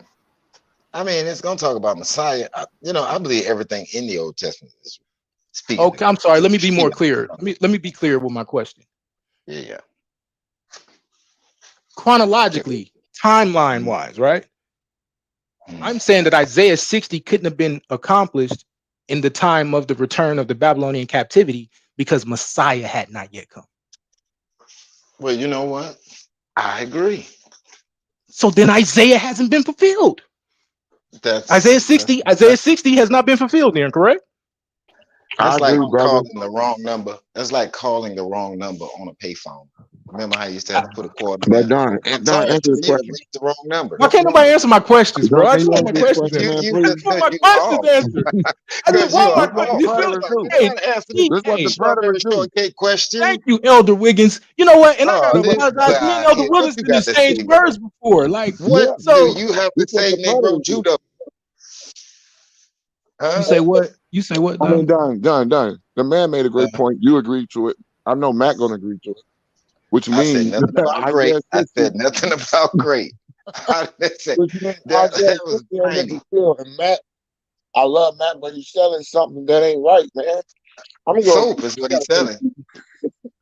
Y'all around here wilding in the mud, and I got the water. You Know say what? I'm waddling in the mud and you ain't answer my Y'all question. You wobbling in can't the make them mud, man. statements and not answer questions, Don. Well, do you know who you talking to? Let me tell you who you Bro, talking I to. do, and You you wouldn't know I like me if love I you, and named you. That's what I'm talking about. I respect you, I but know. I'm asking you to answer Yeah, my question. love don't love nobody. Didn't you hear the song, bro? Man, I ain't Huh? singing songs. I'm asking the Whoa, question. Matter of fact, good since we God. singing songs, deal with the Isaiah song that I'm talking about. Can I said somebody Isaiah tell me? 60 was fulfilled, bro. I ain't gonna lie. But now I Okay, want to be clear now. I'll try not to jump into this too much, but just keep it fair. I think that Matt's approach is it's line by line. flawed. It's, well, it may come off like it's kind of like, dry, but he It's is flawed. giving you details you're not giving him. See, y'all not really No, responding to that. but they don't correlate to the text. Like it's non That don't, sequitur. hold on. Hold on, I'm gonna tell it. Hold on. A Let's be non honest. It sequitur. A don't non correlate with sequitur. your No, it interpretation. doesn't. I'm gonna tell you why it doesn't correlate. So, for instance, when we went back Okay. to the Gentiles, and then I clearly show you here's what he didn't address. Why do we go to Second Kings? We clearly go to Second Kings, and those people that he said were actual Sumerians, or he's trying to say that they're not Gentiles. When you go to Second Kings 17, it shows that they're Gentiles. Those very Yeah, people that he doesn't argue that. He's not. no, See, that's the he thing. did argue that, Don. Hey, look, you stop, He bro, because I argued will it come in a back and way. play. I will come back and play all of this tonight. Because Sister E ain't a You can coward. play. She gonna You leave it can up. play this. Play Charlie Clips, Bet, potato chips. bet, The whole bet. point is. Say The whole less. point So is. let me finish He's then. Let not me finish, then you arguing. can do it. Hold on. Yes, he is. See, y'all No, me off that's what he topic. doing. I'm No, that's trying. what he's I'm trying to doing. stay out of it. I'm trying to stay out of it, but You I can can't get in help it. it. You For can the get in sake it. of the Let's go. conversation, let's be honest. I think that Matt's interpretation is contradicting and warring against how your all your interpretations. Every way you expound it, Matt's argument is clashing against every angle and aspect of it. That's the case. Now, he's not arguing whether heathens are Gentiles. That's I not ain't his saying that. argument. I ain't That's the saying nothing tricky like part. that. I ain't saying But nothing like he's that. not saying it. He's You not should saying go it back and either. listen to when I first start talking. Don't I accuse was if here. you're gonna represent both points, represent my side clearly. I didn't say Yeah, I'm nothing just about whether these Gentiles are heathens or not. I even just and clearly he's not said, either. He's hold not on, either. and He talks so about that's not the proselytization. argument. That's not the argument then. Right. Bring up So what why I'm bring it up? saying. Right. I So why didn't. bring it You up? did. I didn't. You just did. My No. argument has always been the entire. Listen, this has been my argument. This is once again my argument because I think that you're not listening to me. Okay. You think Say I'm arguing from a reiterate it one. again, brother. Because You now think you I'm talk. arguing from a one West perspective or whatever perspective y'all want to play on me. It's fine. I handle all of that, right? Here's the point that I'm making. Right? Here's the point that I'm making. This cannot happen because Mashiach hadn't returned yet or had not come Right. yet. That's number I get one. it, but you Second see point. Hold that on. Matt Second point. point, No, second it point. Second already point. happened. So Right. why And would he I'm be telling asking you, about and I'm telling you it, Gentiles? and I'm telling you it couldn't, I'm telling you it couldn't have happened. And then I also showed you that these Gentiles were not coming to the light of the rising of Israel because Israel was not rising. No one will address this part. No one will Okay, so let address me that ask you something Israel. since you Hold said on. No, you ain't answered one of my questions. that. I can't Why would answer. I You answer moving any of around too much. You yours? moving the goalposts a lot. I'm leaving the I can't move. goalpost I right can't where it answer is, nothing. You bro. It's moving the a goalposts a lot. 100-yard field. It's bookends on Okay, so each let me ask side. you this then. So let me ask you Now this I for the gotta sake of answer clear. questions, but don't nobody Just answer one, mine. just one It's not swift equal question. weights That's and all. equal measures, but I give it to I, you. I'll just. It's just one question, just Come for on, clarity. y'all got to be When you fair. look And at somebody answer anonymous. I'm sorry, anonymous's question. Hush, Gail, Don't be doing me like that. Now you don't want me to come at you. Hush, woman. You don't want me coming at you for Rizzo. It'll be Question. ugly.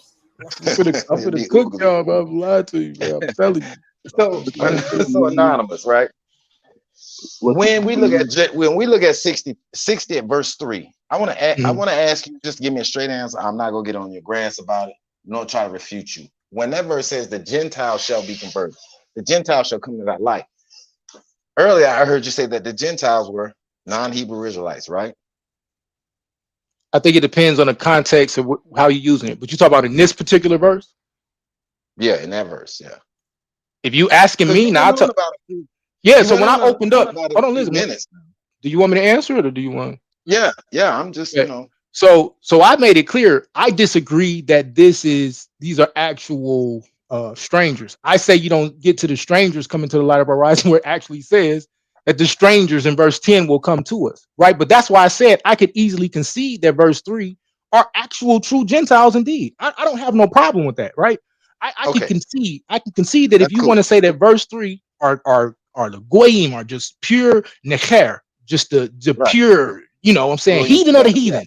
Right. I don't have no argument with that. My question is, how do you get there without being sovereign? How do you get there without the restoration of Israel? Because that's everything from Isaiah 53 on is the restoration of Israel. King, you know that. You're an actual Bible teacher. I know you. You're a real Bible teacher. You know what I'm saying? Like, man, you know. I ain't nothing but a nut. But I will tell you this. I agree with that. But see, here's the issue that you having with Matt, and as well as the other brother. And so Antonio too, he innocent. To say this hadn't happened, and that's the point of argument. And then to also concede to the point that these could actually be natural heathens, then the real argument is he already put his argument out there. He says that already happened. He didn't say when it happened. He didn't say when it happened. He clearly said when it happened. No, he gave all the details as to when he said it happened. But listen, that's why you was trying to say he cut us. No, bro. Now you contradicted yourself 3 times. Stop. It's strike 3. Stop. Strike 3. Stop, Don. You out. Let me finish. You out now. Now, no. This is what I want you to answer. This is what I want y'all to answer, bro. Ain't nobody answer my question. I answered your question. You can take over, bro. Let's go. You can take over when I'm done. But y'all guys are arguing this hadn't happened because such and such hadn't occurred.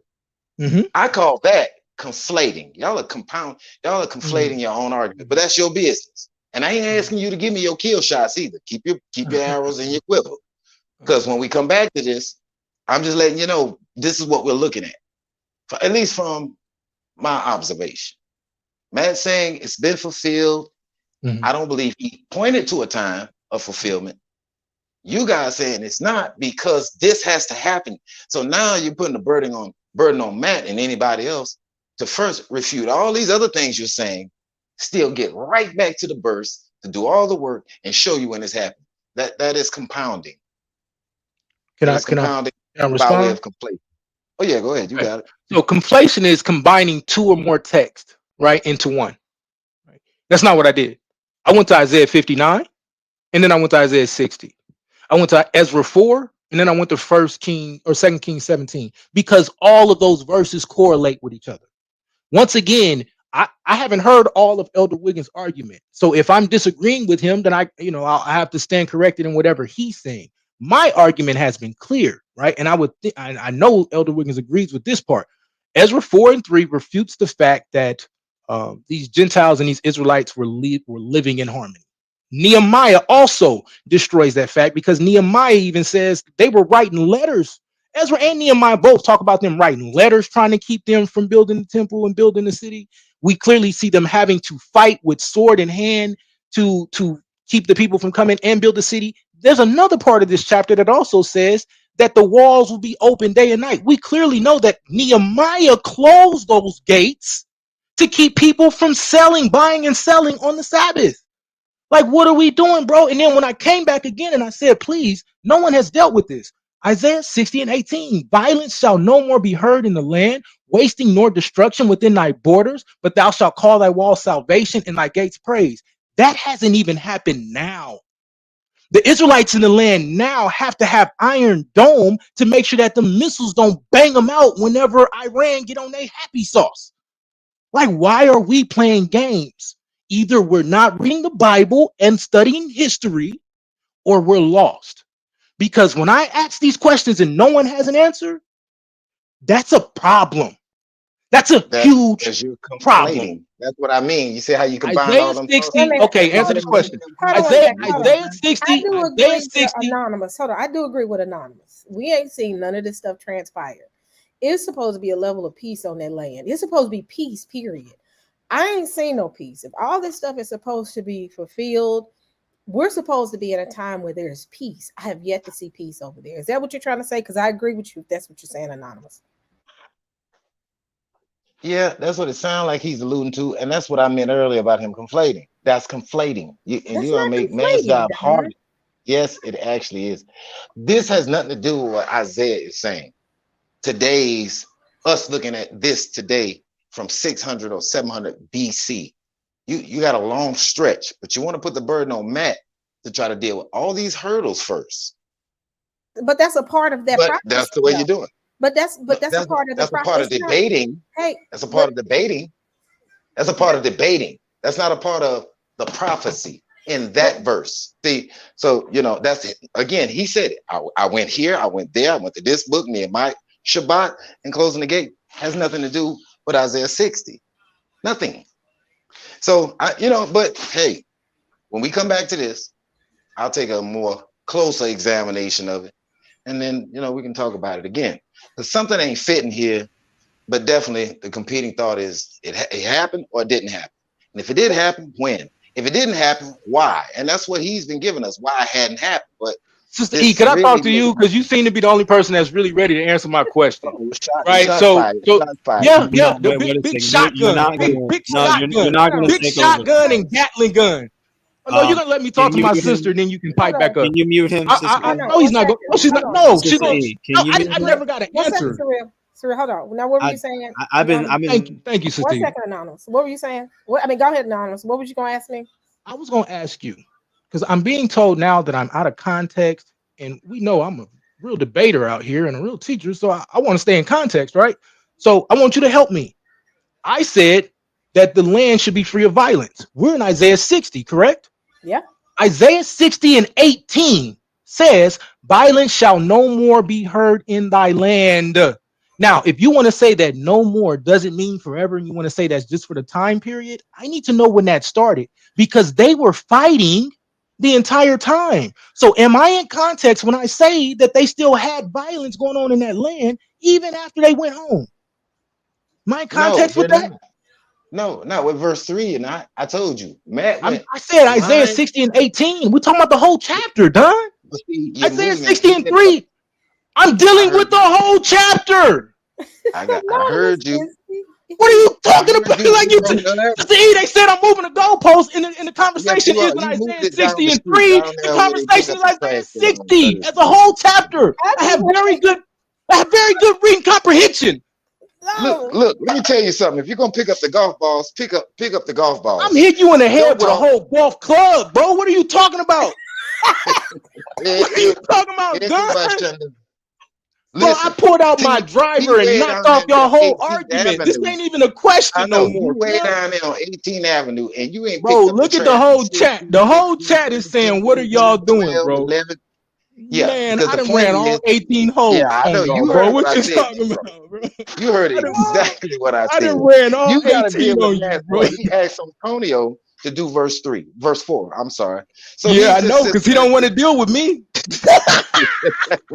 Don't nobody want to deal with no Kermit. You know that. Don't want to deal with no more Kermit. Y'all bring something out in Anonymous, because the first day I met Anonymous, he was my God. Anonymous is my dude, man. Yeah, Don, my guy. That we just playing, like real talk. But no, real talk though. So real do bring something out, like, because it's, in my opinion, it's blasphemy right? There's a way that we can go and reconcile the scriptures where we understand that Gentiles can be saved and the whole deal without disrespecting Israel, right? The restoration of Israel is huge. Even if you believe in replacement theology, the restoration of Israel is monumental. It has to be, especially if you cleaving on to the promises of Abraham. And this verse makes it clear that these things have not been achieved yet. Now, I didn't mean to jump all up in a debate, but this was just too much. So I love you, Don. I love all the rest of the panel. Sister E, thank you for letting me on. I'm gonna shut up because I've been doing too I ain't Anonymous, got to like you. I ain't got to like you now. Ain't nothing say anonymous, I got to like you. much. Okay. anonymous. What's You, good, second Exodus? I mean, I agree with you because Wait, the wait. question is, I still I thought that was going to be passed back to me. Wait a minute. Everybody been talking. Our second hasn't said anything. Again, this is an open conversation. This is just between you, Surreal, and Elder Wiggins. It's gonna be I said earlier, a panel conversation. So, and first and foremost, Wiggins ain't saying nothing. He too Yeah, busy. back. Wait, no, Wiggins is back. He's back. Look, I'm He's back. eating ham sandwiches. I'm sorry. Uh, Taking his I've been boots right listening a lot to the conversation, and I agree with my brother Annan. He's getting down. I mean, I can't do it no better than what he rocking with. My brother, Hallelujah. All praise. he getting down. I mean, it was violence in the land when at the end of this 70-year captivity, when Jerusalem went from Babylon back into Jerusalem, it was violence there. I mean, so what my brother is saying, there's so much reasons why we can't say Isaiah 60 is fulfilled, but that's just my view. I'm gonna digress there and then let Matt or someone else want to jump in. Wiggins, you done with your yes, ham and I'd cheese like to sandwich? jump in. Hey, your master teacher getting whooped up around here, Wiggins. You might need to turn in the towel, put your Hey, you resignation a in. wild boy, Don. You understand? I'm telling you, bro. I'm trying to tell you. Man, I'm trying to now, tell you. now, like even when you look at the book of Daniel, Daniel even said that from the going forth of the commandment to restore and rebuild the Bring temple, that out. it was Bring it that was out. going to be trouble in the land. He said they would have trouble. Now, right here, this ain't making sense. All right, I'd like to This go man to speak. is digging in the Bible to find the word trouble. I'd like to go and speak and not be This guy. interrupted Come because on, Matt. Give it to us, bro. Come on. okay, so I'm gonna go ahead and share my screen. I didn't interrupt you when you spoke, even though I disagreed with you. I just I let you rock. Stop Now copying, it's your please. turn to Share let the me rock. screen. Excuse me, you're not gonna tell me what to do. But anyway, Everybody be um, nice. so let me go ahead and share my screen here. I meant what I said. That this is Just in gonna be case in people order, haven't heard, you are not and going because to tell Matt what to do. Sugar bells. That's right, boy. That's right. Stand up for your man. I, There's something really like wrong I with this said, entire crew up here. I meant what I said. That this is gonna be in order, and I'm gonna keep it that way. I think So we got order. because you It's just went, hold on one second. So we do have order. People are just chiming in, adding their insight. I think you want to go line by line. Some people see other things. So let's let people get their thoughts out. Again, it's your turn. I'm gonna let you go, Surreal. And Anonymous, be nice. I'm saying it specifically to you. I'm good. I'm gonna shut up. okay, I promise. Come on, Surreal. so to keep it even, he ended up going to verse 18. I wanted everyone to respond to verse 5 because we're on verse 5, but he didn't. Instead, he went to verse 18 and he asked me about it. I'm now going to go ahead to a verse and I'm not going to ask him about it, but it's going to be seen for the audience here. And that way, when he does decide to answer verse 5, then all of a sudden I'll answer verse 18. So let me go ahead and share something, a verse that I like to go ahead and pull out. And, I'm not going to ask a question. I'm just going to go ahead and show this interesting thing here. This is verse 7. Verse 7 says, all the sheep of Kedar will be gathered to you. The rams of Nebaioth will be available to you as sacrifices. They will go up on my altar acceptably, and I will bestow honor on my majestic temple. Again, I already told you this is about the restoration of Israel, the rebuilding of the second temple, and all these things. Why not have rams to go ahead and have your sacrifices coming from Kedar? You know, it fits a bill. Kedar was the name of a nomadic tribal group of northern Arabia. The people of Kedar lived in tents, kept flocks of sheep and goats, and dealt shrewdly in various trading activities. And it references Psalm 125, Isaiah 60 verse 7, ironically, Jeremiah 49:28 and 29, and Ezekiel 27:21. When it talks about the flocks of Kedar, they're descendants of Ishmael, and they'll come up with acceptance on his altar. While the glorious clouds were transporting the showers for the hill of Zion in the latter day, they will let some drops fall on Jerusalem after the Babylonian captivity, when the sons and daughters should help in rebuilding her walls and Persian kings minister to her recovery. A crucial fact about Nebaioth needs to be seen here. Quote, with the Mohammedan conquest in the 7th century AD, its commercial prosperity had disappeared. That comes from Kinnock and Strong's Bible Encyclopedia. But it gets even more interesting about Kedar. This comes from, Wikipedia, obviously. And Wikipedia basically gets the basics right, which is why I use it for the basics. This is what it says about the kingdom of Kedar. Notice here that the kingdom of Kedar lasted from the 8th century BC to the 2nd century BC. In other words, Kedar no longer exists today. Now, the people who took them over were the Nabateans. I already have detailed files on how the Nabateans took over the Edomites after the Edomites were taken over by the Babylonians 5 years after Nebuchadnezzar took over Jerusalem. And so the Nabateans whooped the Kedarites too. They're the ones that ended them. So the thing is, I already said this in the beginning of my talk. I meant everything that I said, and I'm backing it up. I said that Isaiah at times speaks so historically specific that you cannot push his prophecies to the near future where certain elements of what he's specifically saying no longer exists.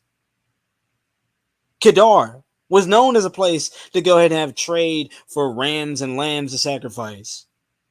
And yet, Kedar no longer exists. And yet, this is a part of Isaiah 60 that's supposed to be a prophecy that people are looking forward to coming to pass. But we're going to skip Ezra, where he says that you had all these sacrifices that happened after the temple was rebuilt. Those sacrifices came in from all types of people who were help rebuilding the temple with their gold and their silver and their incense and all the other stuff that I never got to get to with verses 5, 6, 7, 8. 9, 10, 11, especially verse 12. I never got to get there because he wants to skip to verse 18. So I'm going to go ahead and skip down to verse 7. So that way we can be fair and even. You want me to go ahead and answer verse 18. I want you to go ahead and answer verse 7. But before you answer, it ain't working. It ain't working. It ain't working. I know it ain't, but let me wrap up. And punch him during the social media, he going to sue you. All right, well, yeah. Well, I'm just gonna wrap it up. You lucky I'm not Antonio. My man over here is a knockout artist. Y'all just blessed. Okay, y'all blessed. Y'all just. You better be glad I'm holding that back right now. Yeah, I'm holding back a lot, but he ain't talking about you. I thought he said hold Matt back, but anyway. So anyway. So is that what you said, Pro Rizzo? You said hold Matt back. Well, I thought that's what he said. Hold Matt back. Kick, foot sweep. You can't handle the Ric Flair figure 4. Ron Garvin stomp. That boy is a mess. I'm telling you, you don't want to walk away with broken bones. Y'all don't want this smoke, really. Y'all better leave and walk away. Man, you better be glad my wife just brought me my food. Day. You better be glad my wife just brought me my food. This will be another day. That'd be the wise thing. Got you. So you better stop. You better stop. Hey, y'all, I have to do this because this is well, I'm going to go on mute. Okay, no, go ahead and wrap up, Sosoreal. I'm going to let everybody say their point. I'm going to be back online. I didn't think we were going to be 3 hours into this. I'm going to go back online around in the next 3 hours, 8:30 Eastern, 9 o'clock Eastern. I know, Matt, you have to be at work. If anybody else want to hop on, what you looking like, Rizzo? 9 o'clock your time. 9 o'clock my time. It's 5:30 right now, so Yeah, it's 5:30 with me too. Yeah. Yeah. So you good? Y'all good with 9 o'clock? Oh yeah, I'm all right with it. What about you, Santonio? Okay. What about That's good. Surreal? What about you? I think you said you got to be at work at 11. Right? I mean, yeah, that it's cutting into my nap time. I know for a fact if I do jump on, like, I'll be like, okay, well, are we gonna finish the whole chapter or not? Because if not, then I'm like, well, maybe I need to get my little nap on. Or how about, can we establish? Get your nap on, man. Yeah, Right. okay, cool. Well, can we establish the next time that we're gonna be on, and when we come on? I know that, maybe y'all don't like the fact that it's like line by line and drive, but He finna ask that I don't get on. That's what he gonna ask. No, not at all. I don't care if you guys come on. And that's another thing. Let me clear up some things real quick. You asked a question, and then you said I was running for it, but you never even gave me a chance. I was dealing with Don. I wasn't even Another dealing with. thing is, I keep no, telling you guys said to that take to everything me. personal. No, you said that to me. When I was yelling at Don, I was telling Don. No, to answer verse 18 was addressed to me. You said no one was answering verse 18, even though you asked a question and then you never gave anyone space to answer. You just assumed that I avoided, which I did not. You did. Now, You just did just now. Well, I'm talking about from before. But anyway, you still ain't dealt with verse 18, and you copy and please. I know. You and copy and please, bro. So just to wrap up, like I said, verse 5 is what's being avoided. And that's something that I'm charging to you. But I have no problem answering verse 18. Like I said, I have notes for the whole chapter. That's no problem at all. So yeah, how about we establish the next time that we come on, no matter who's talking, because I thought it was just going to be me and Wiggins, but I don't care if other people come on. I just want us to go line by line. Now, I'm starting to sound like a Hebrew there, but I thought that we would go line by line. I don't see what the problem is. If it's going to be boring because we do it, then I mean, I don't know what else to say to that. I thought, like, hey, let's just see where the truth leads us, And hey, man, nobody likes a classical butt whipping. Okay, and that's all it is. Don't worry about that. That's what happened today for Rizzo. Man, I told you, drop kick, foot sweeps. Verse 7 needs to be answered. I mean, KR no longer exists. So let's deal with verse. I'll say this. Let's make it fair. First can I ask a question right quick, Sister E? What's up? Go ahead. Matt, do you believe that God will ever bring Israel back to the 12 tribes of Israel back to the land of Israel, the scattered 12 tribes of Israel? I don't know if that question is asked. No, because he's already done that. And on top of all that, I can't do it. No. Yeah, he's already done that. And on top of all that, we're in the new covenant, and God talks about all the stuff he wants to do in the new covenant, and that's not part of it. So, Rizzo, you agree with this? No, don't don't run now. You agree with this? I could prove it too in another discussion. Bro, Rizzo, do you agree with this? I've been holding him back. Pro Rizzo, do you agree with this? See, that's what I'm saying. That's why Elder Wiggins was saying Pro Rizzo on here playing. Elder, he don't know nothing. Yeah, I know. Matt will kick his behind. Put money on. Put money on. I don't bet on debate. I don't bet on debate. So we're gonna come back and talk through this because it goes. I wish Rev C would get on here and Tim get up here. Tim the dispensationalist, because it goes into dispensation. Has the 1,000-year reign passed? Because the gathering ties into the 1,000-year reign. So, and you better say that again. I want to see where we are, because it looks like the 1,000-year reign. Oh my God, Sister E, please. We ain't gonna get into it because me and Don got into a conversation. Hush, Gail. Got into a screaming match on the phone about the 1,000. I don't scream because this peanut ice cream. That's it. Look, you don't want to smoke, woman. I'm not bothered because you're wrong. I do though. I'm not bothered. I'm gonna tell you what. I'm gonna do something risky.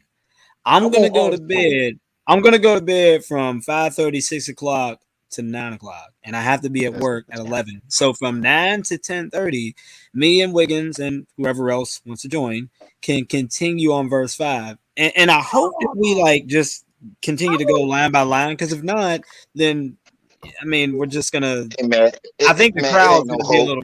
I wish one of them would. I wish wish you you would. would. That's what you Because tell them. Shower off. I Get you want some. to get to this I'll right think about the crowd. You know what I mean? They're like waiting, and you know what I'm saying? I'm still here shocked. It's gonna be a Mike Tyson match, bro. Because So I'm still sitting here now. We can go let them through spend their verse money. 5 and verse 6. But we got to talk through this 1,000-year reign, because I'm beginning to hear the saints say the 1,000-year reign Hush, gal. done. Yo, You know what? We could Brother. talk about whatever. I just think it's fair Matt if don't believe. we talk about Isaiah I don't 60. think Matt believes in 1,000. Matt, do you believe in 1,000-year reign? Okay, you don't believe that God is going to bring the 12 tribes of Israel back to the land of Israel. And No, do you believe that the God. 1,000-year reign? no, Wait no. a It's minute. not a literal 1,000 Ooh, years. don't let him No. get away with that, Matt. Don't do him right. Punch him in the place that hurts. Good. You're Hit him in the bread basket. Hit him in the bread Hey, basket. this is too much, bro. You gotta Well, you know stop. what? I don't think Because I'm he's asking trying. enough That's why. questions. I think it's my turn to ask a question. My Man, question is, That's you right. gotta stop Yeah. my caping, question bro. is, I tried to stop him, uh, but y'all in trouble now. Go ahead, how can Isaiah 60 be fulfilled if the kingdom of Kedar no longer exists? How can you look forward to this being a Answer future? it. I got my hand raised. I can answer this. Okay, Go, go ahead. go ahead. Amazing. See, Yeah. the problem with you, brother, is you don't understand that the Bible, when it talks about people and all these things, is topographical. And we can go to there, we can get a precept since you want to do line upon line, precept upon precept. Make sure you add that when you want to quote our cuts that we use. Precept upon precept. When we want to talk about Kedar, any of these places, it's the same concept when you read Daniel chapter 10, and it talks about the prince of Grisha, the prince of all of these areas, right? The problem that you must understand, or that you seem to be moving away from, is just because those people aren't, it doesn't say Kedar, it doesn't say Nabal, that's still the region. So when Isaiah is writing these things, he's talking about the region that he's dealing with. The reason that we know this is because, like, even when you read and they talk about this in Exodus, when it talks about the city of Pithom and Ramesses being built, right? That's a topographical conversation. That's why they weren't able to really put the that's why they weren't able to put the Exodus together correctly. That's why they were looking in the 12th century, because they were looking at Pi Ramesses. Understand that the Bible sometimes speaks anachronistically. It uses topographical language. I mean, we could deal with all of these things. You need to study that and understand that while you're making these points, because if you debate me, that's what you're going to have to address. So that's my answer. When it talks about Kedar, Nabal, any of these places that you're going to say are no longer a people or no longer a place, it's topographical. That's why it speaks about the Assyrian and the Philistines in the way that it talks about in that area, when we know that they wouldn't have been called that. That land would have been called Ashkelon or different things at different points in time. brother. You You're don't want not this the smoke. only one that know I guess the Taekwondo only thing and that I would say Jiu-Jitsu. on And I that, Okay, just my also, brother missed him, is got God. a Stop black trying belt to help degree. him. Stop hold trying to on, help You him. ain't scaring hold him. on, Don, Get him. hold on, Don, hold on, Don. Wait I a guess minute, the wait a only minute, thing wait a that minute, like, wait a minute. Let me just say one thing, and I'm all. Hey, Sister E, thank you for allowing me on your platform, and it's great talking to you, brothers, man. You know, and shalom to you guys. See, I talk to got. y'all later. Thank all you, right, Jen, for peace. coming on. Hey, y'all, I got to wrap it up. Can we put a bookmark right here? I will be back, because the quicker I close this live, the quicker I can be back to start the new one. You So got it. go and say what you got to say real quick. Everybody, you know what? Nobody else. Everybody hold they points. Hold it right here. I ain't finna let nobody even say closing words. Just be ready in the next at 9 p.m. Eastern, and we're gonna reconvene. Anonymous, can you come on at 9? I'm gonna do the best I can. Okay. I'll be somewhere in that time period, but I'm definitely gonna be listening. I Okay, do gotta cool. give attention to my family. We had a death in the family, so I'm taking care Oh, of that. I'm so sorry to hear that. We'll be praying for Appreciate it. y'all. We Oh good. We man, good. I'm sorry to Appreciate hear it. that, man. Hallelujah. We praise the Most High. She's just not in pain no more. So rather than look at it from that perspective, we teach our children the same thing. She's not in pain. She was in a lot of pain. COVID beat her up. So we just say we be grateful that she's not in pain. So thank y'all for the well wishes. We're gonna get through it. So, but yeah, I'll do my best to be there. Once I get the kids down, they kind of cleaving to me right now. As soon as I get them down, I'll be here. Okay, cool. Love y'all. But let's go ahead and close it. Matt, Love you 9 too. o'clock. Elder Wiggins, Perizzo. Where's Perizzo? Done left already. All right, so let's stop right here. bookmark, because if I let somebody else say something, it's gonna be another 30 minutes. All right, y'all. Love Love y'all. you guys. In the next 9 o'clock p.m. Eastern. Oh gosh, here come Deacon. Deacon, you coming up here? Deacon from Chicago. Hold on, is this? And then Slick, 9 o'clock. 9 o'clock. Because it's another hour. I'll be there at 9 o'clock to bust some heads. You know I'm ready for this. Oh, okay then. Let me go ahead and go, because I gotta take my daughter to the mall. Let me go ahead and I'll be right back, y'all. Okay. All right. Slick, you ready? All right, love y'all. Love you too. All righty. Bye.